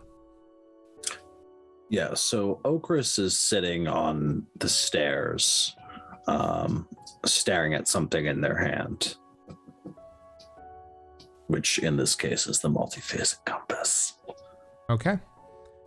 Very clearly, as the multiphasic compass, as you bring it to bear, keeping in mind what your intentions are as a group, it very much diverts hard towards the city on the hill. I think as the group kind of passes through the gateway and begins descending the stairs, Chris stands up and snaps the compass shut, and then turns and looks back. And just waits for the others to catch up. I think Gav's question is still hanging out there. Yeah, and I think Maurice is kind of falling back into some more familiar character traits that you recognize from earlier. He's beginning to worry and thinking about, well, maybe we should split up, or maybe we'd be safer together. And, how obvious are we here? And where are the eyes of the Vespertine? And, can we be careless with our questions? Do we need to be careful who we speak to? And you can tell that Maurice is kind of spiraling. Okay. What do you guys do with this knowledge? Oh, So God. we're just going into the city and hoping for the best. Is that a good idea? I don't know. We have a clear path and an objective. We don't even know if they're still here. Then there will be a trace. You can ask questions. Careful ones. Of the right people. Everyone deserves to be asked questions. I will say this, Gavriel, that glint glows ever brightly at the heart of your halo as you have passed into a new sun. Maurice looks at this halo and says, do your friends have any more insight, or is it too early to use the seed? I can ask. It depends on what we want to find first. Here's Zach. When Yeah. it comes to jumping suns, we're still in the same world, and the same bands of magic still run through this, yes? Mm-hmm. The current passes through, yes. And we are tapped in, most vislae tap into current C, correct? Yes. Oh, we've got a while until there's something on the testaments of suns. What's the most beneficial thing to us? Do we like, what does Okris think the most beneficial, say, card on the testament of suns would be? That will be a sovereign of any kind. I'll take my sovereign, thank you. Thanks. Love that. Okay. And, For us. I love that for us. Love that for us. So I think as the others are kind of questioning and uncertain, and I think you just watch as Okris kind of plunges their hand up into the air and seems to grasp something that is not there and rips. As they are grasping the raw flow of magic that runs through the suns.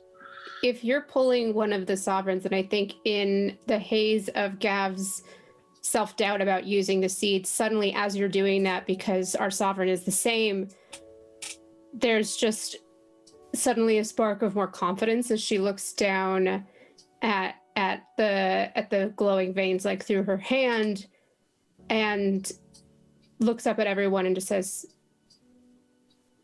I have a feeling if we go for Mott, my mother will not be far behind. If she's still here, then he's here. And since that's who Kieran wanted, we should go after him first. And if she's not here and he's still left behind, then he's going to tell us exactly where the rest of them are. There's no way he doesn't know. And that way, if there are spies even here in the Silver Sun, maybe they won't be alerted to us asking questions about Shia. So, she clears her throat. Uh-huh. And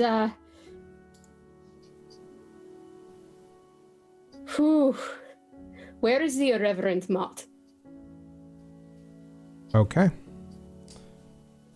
A kaleidoscope of images surges into your mind.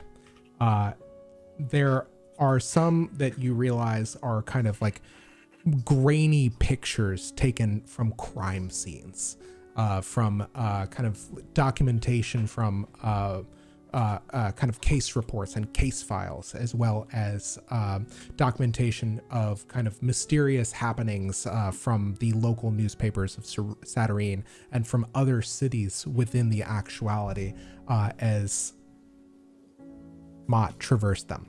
So I am going to need you to make me a intellect roll. Yeah, sure. This is to this is to parse the information. Yeah, I'm gonna pop one of the very few bene I have in that. Okay. And you have a +2 from the sovereign. Right. So Fuck yes. so you have That's 3 to gonna start. be 3. Yes, baby. 9. Okay, Yes, so my math is correct. Thank you. all right, 9 total. Okay. 9 total after the adding. Okay. So I will tell you this. You successfully pull a set of imagery aside. And there is something fairly local within Satyrine, so to speak. There is a picture of a kind of a grainy picture of Mott that is fairly recent, but like half of his face seems to be covered and he seems to be in motion from someplace to another. And the headline on the paper on which this photo is King 9 strikes again, emotional leaves purloined.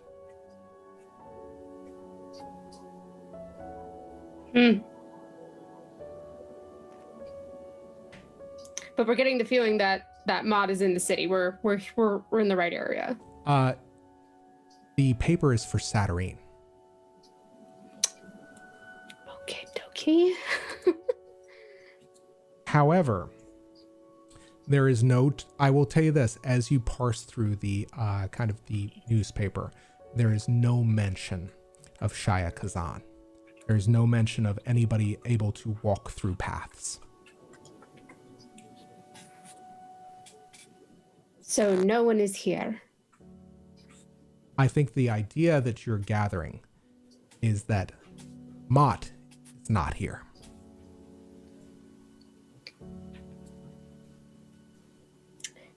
Mott is not in the Silver Sun. He's in Satyrine. You know that for sure? I know that for sure. He's on the run. I don't know how long he'll still be there, but Yeah, maybe this is where he comes back to. Maybe we wait here. I don't know that. But if we want to find the others and pray that they're here in the Silver Sun, we're going to have to ask questions. Yes, and it seems to me Fergeleva is perhaps a good place to start. Fergeleva, that was what Therum said to you, right, Okris? I made a bargain with the Warden for audience, yes. What does that entail? A wellness check on a being of immense power and a sun that is behind us. Are they not an angel? In the golden sun? Wait, I'm confused. I thought you just said that the queen resides in this city.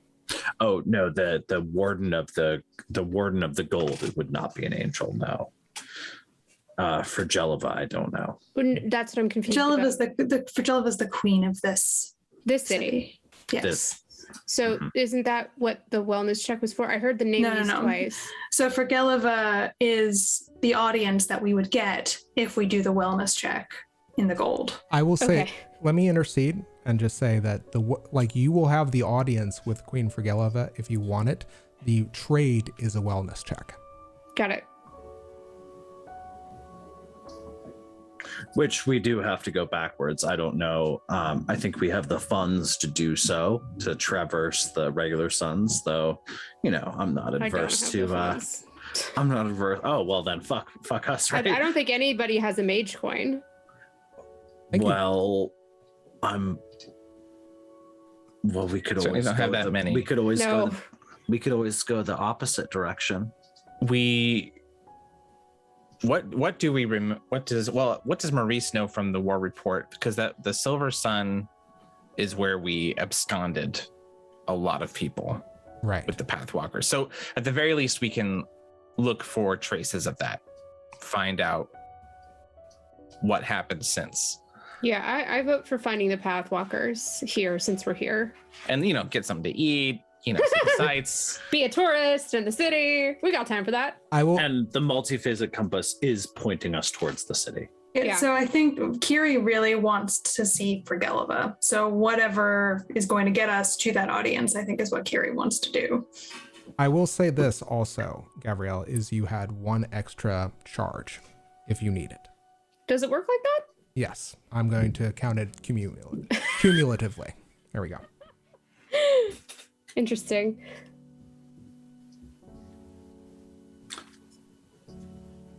So where do you go? I could try to ask again, this time for Shia or Majuin. Maybe we should choose our words carefully. Do we have to? Is there a collective noun we could use? I could Kyrrie is ask looking- for my parents. Kyrrie is looking pointedly away. I could ask for my parents both, but I don't know if that information will be slightly overwhelming. It's quite a lot of images to sift through when they're flashing across your mind. Perhaps you should just ask for the Pathwalkers as a whole. Who's to say they all stayed in one place in the Silver Sun? It is a big area. Find one, you find the others. Maurice shrugs. If we came here for certain people, then we should ask for them. We came here for Mott, we came here for Shia, we came here for Majuin. If Mott is back in Saturnine and is still there when we come back, we can go look for him then. Or perhaps he comes back here while we're still here. That I don't know. It's your choice then. Shia or Majuin. Oh, Chris?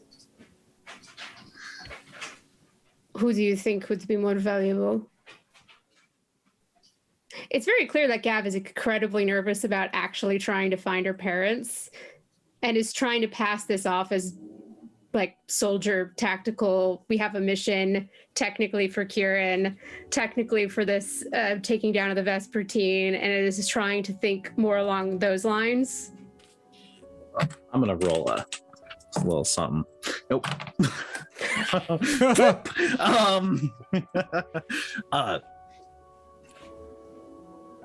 We should be looking for Shia. She is most likely to know the locations of the others. All right.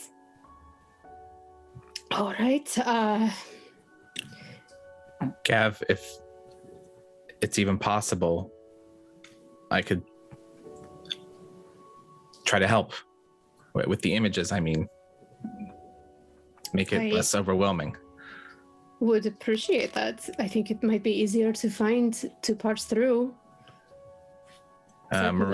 Maurice, not knowing what to do, just kind of takes your hand in like a limp handshake. I guess. I don't know how any of this works. And then she takes another breath and I think before you actually do anything, it's like Kyrrie hits this like breaking point wall and she goes, "Oh, for the love of vislae." And she walks over and takes your other hand and says, "You need a librarian for this." Okay. Pointedly now looking direct, like making direct unbreaking eye contact at Kyrrie as you feel Gav grip your hand hard. And she goes, "Where is Shia Kazan now?" Once again, another kind of panoply of images crosses through your brain.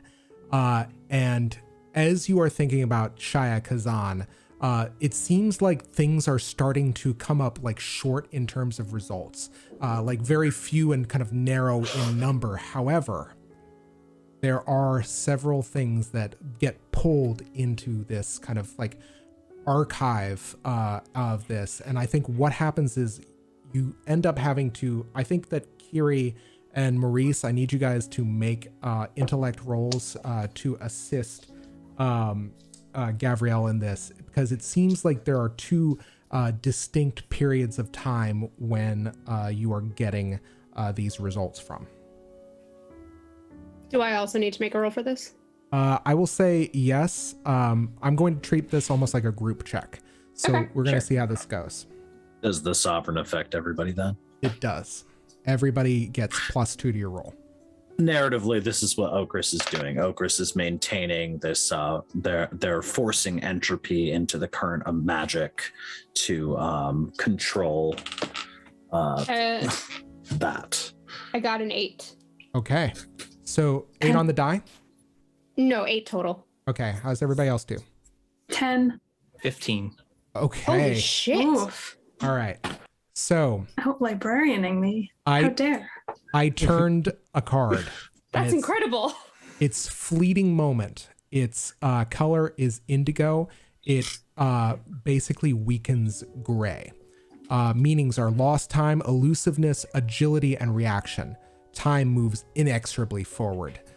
Time passes suddenly and the PC has no memory of it. An NPC foe reacts impossibly fast and avoids an attack or spell. The PC manages to dodge an attack that would otherwise harm them. The PC acts and reacts so quickly that they gain another action. An attempt to hold the PC or somehow restrict them fails. Something strange happens with time or the perception of time. An NPC escapes from confinement. An elusive figure, perhaps a spirit or legendary beast, makes a brief appearance. An NPC performs a feat of amazing agility. So this is what happens. I think that as you guys are striving to hold on to this, you begin sifting the information that plays in front of you. On one hand, you see all of the times that Shia Kazan is referenced as a beacon for not only Pathwalkers, but for the Order of the Goetics before the war. And these are heavily redacted, they seem like, or they seem to be censored, but even snippets you are catching.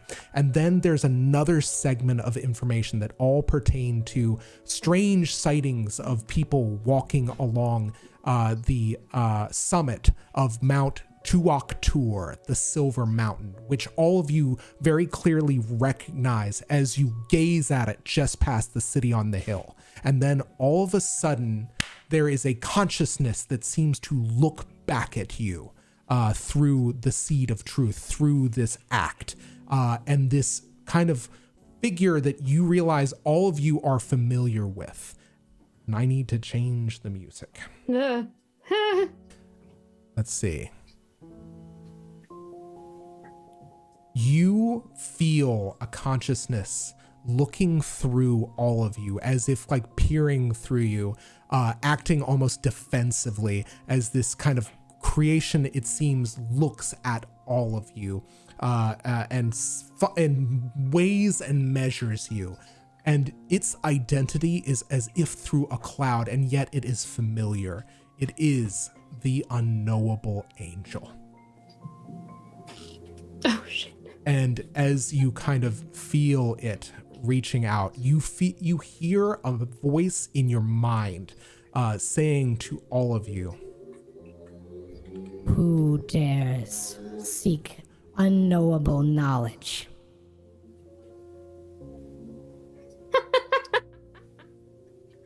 Kyrrie speaks up. We do. "And who are you?" I'm a librarian. My name is Gavriel von Hollingsworth. These are my compatriots. She looks to everyone else to introduce themselves. Maurice Webb. And sorry. And I think there is a moment of hesitation. With that 15, you looked very deeply into this this task. And as you look deeply into this hidden knowledge, the unknowable angel looks deeply unto you, and you just hear, "True spider." Not the first time I've been called that today. And I think it's waiting expectantly for you, Gavriel. I'm Gavriel Kazan. And begging your pardon, but I don't think the information that I was currently seeking is not necessarily unknowable. Or forbidden to me. And I think there is a moment of recognition. And there is a long pause. A very kind of pregnant pause that seems to just fill the air in your mind. And there is a moment of kind of like this wavering background noise and static. And I think that that voice once again reaches out and says,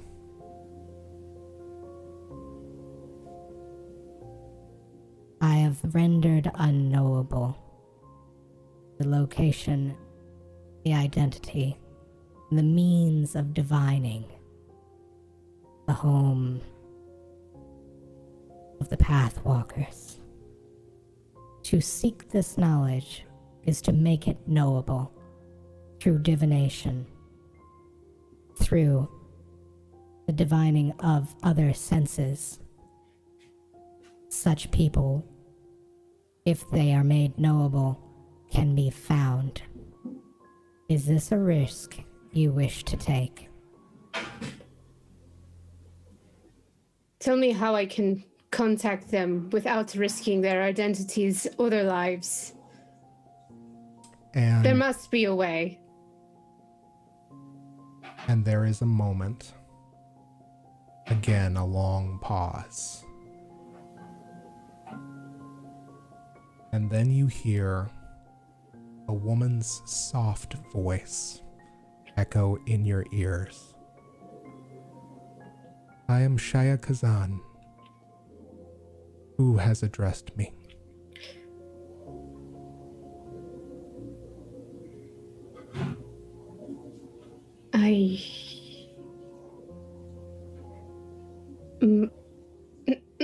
My name is Gavriel, and I think you know me. There is a sharp inhalation of breath as your mother speaks through whatever distance is between the two of you. You are my Gavriel? I think so. I came to the Silver Sun to find you. And find me you shall.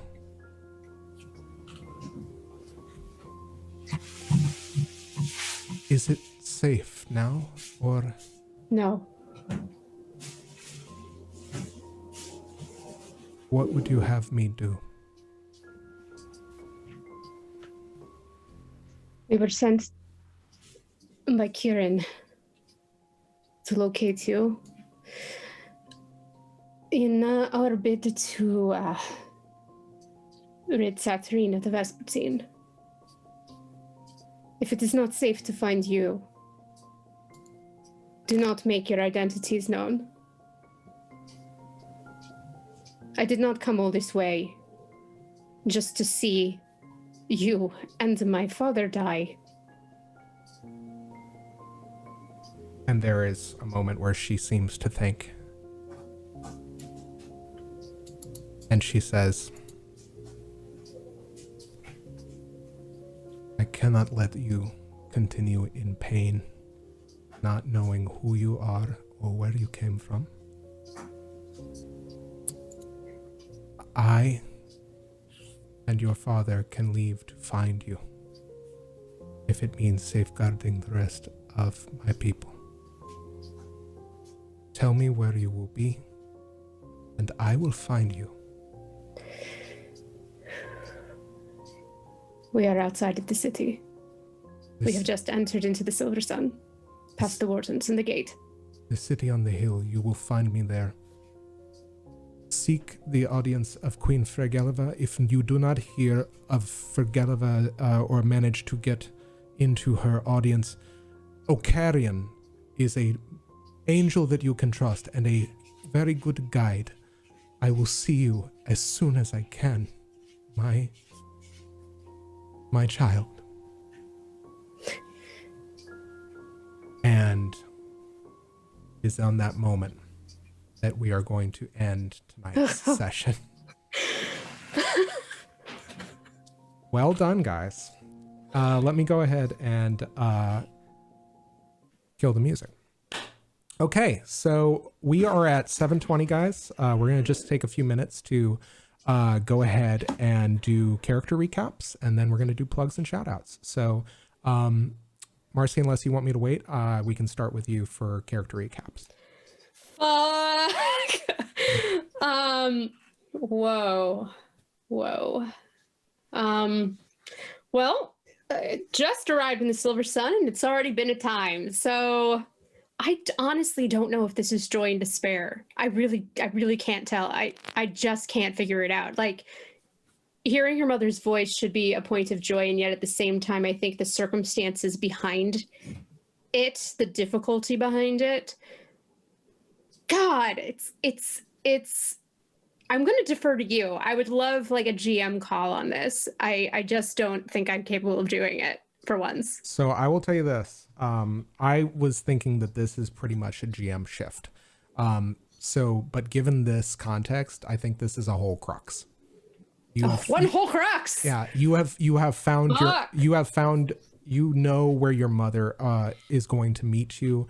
You have heard your mother's voice addressing you for the first time. This is a crux. Should I skip even marking despair and joy and just mark crux? Yes, do that.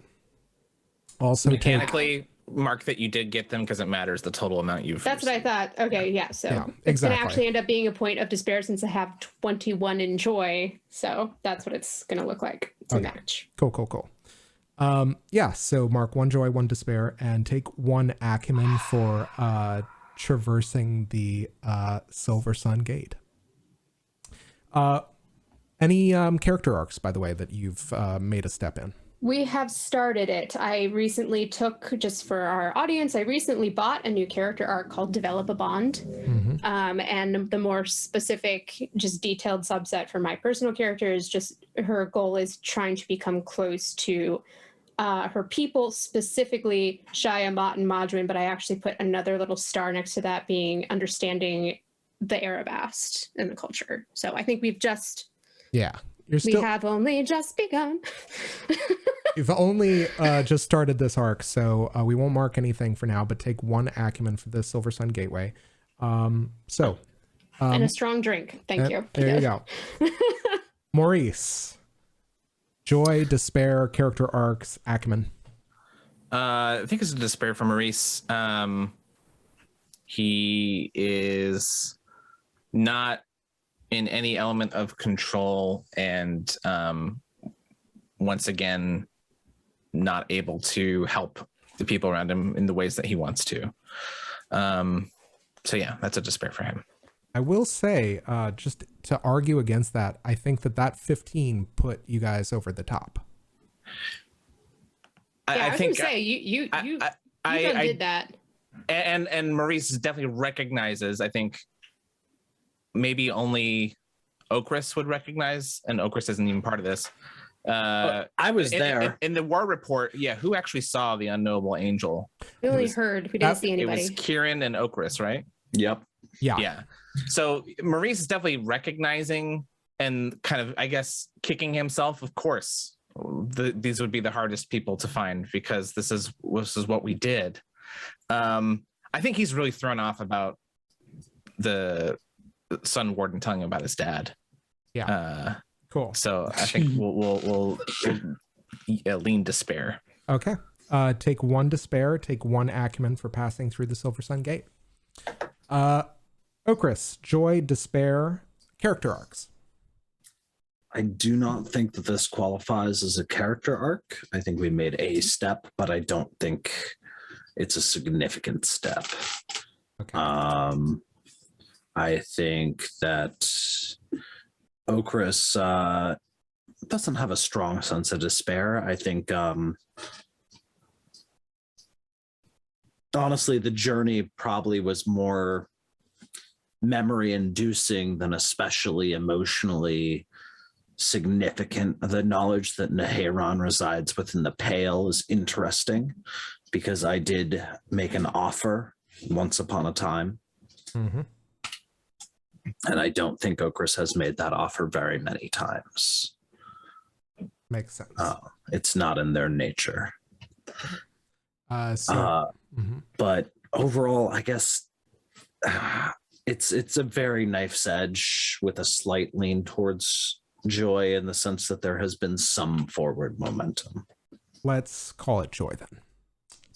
And take 1 acumen for successfully passing through the Silver Gate. Okay. Moving over to the other side of the overlay. Or no, pardon me, the very final last one. Kyrrie. Joy, despair, character arcs, acumen. So no character arcs, I don't think. It's funny because I have such a big pile of despair, but I think this has to be despair for Kyrrie for a number of reasons. One of them being that it seems like there's some instability and lack of integrity in her memories, which is very concerning to her, probably more concerning than she'll admit, because she knows that Allegra's memories got fiddled with, tampered, etc. by Twig, or once upon a time there was a memory taken, right? But Kyrrie's memories she's never questioned until now. So yeah, that's concerning. And I hate to say this because I think it was a step in a good direction for Kyrrie, but I think the fact that she stepped in to help, even though it was very, very difficult for her to do so, only to be showed up by Maurice, is not good for her development in that space. So I think that, and kind of being put in her place by the warden, which, you know, is fair, but like I think all of that together kind of collectively is putting her in the despair camp. And I think any progress she might have made in that respect may have been challenged a little bit. I will tell you this. You know, you swing at a sun warden, you best not miss. So let's go ahead and mark that despair. 1 acumen for passing through the Silver Gate, as the kind of this librarian / curator / germinator of ideas recognized that in you. So guys, we are at the end here for tonight. So we're gonna do brief plugs and shout outs, starting with Marcy. Hey, so for shout outs this week, just my usual, you know, tune in on Tuesday to this channel at 8 p.m. Eastern for our finale of our Flights of Fandom, our control flight, or Frights of Fandom. I'm sorry, Zach. Zach will be DMing, Hopper will be in it. And, you know, you'll also get a teaser both on Twitter in possibly the next few hours. For what's coming up and Marissa's in it. I'm sorry. That was really horrible of me. I'm a little distracted. My dad sent me a video of a corgi in a dress. I apologize.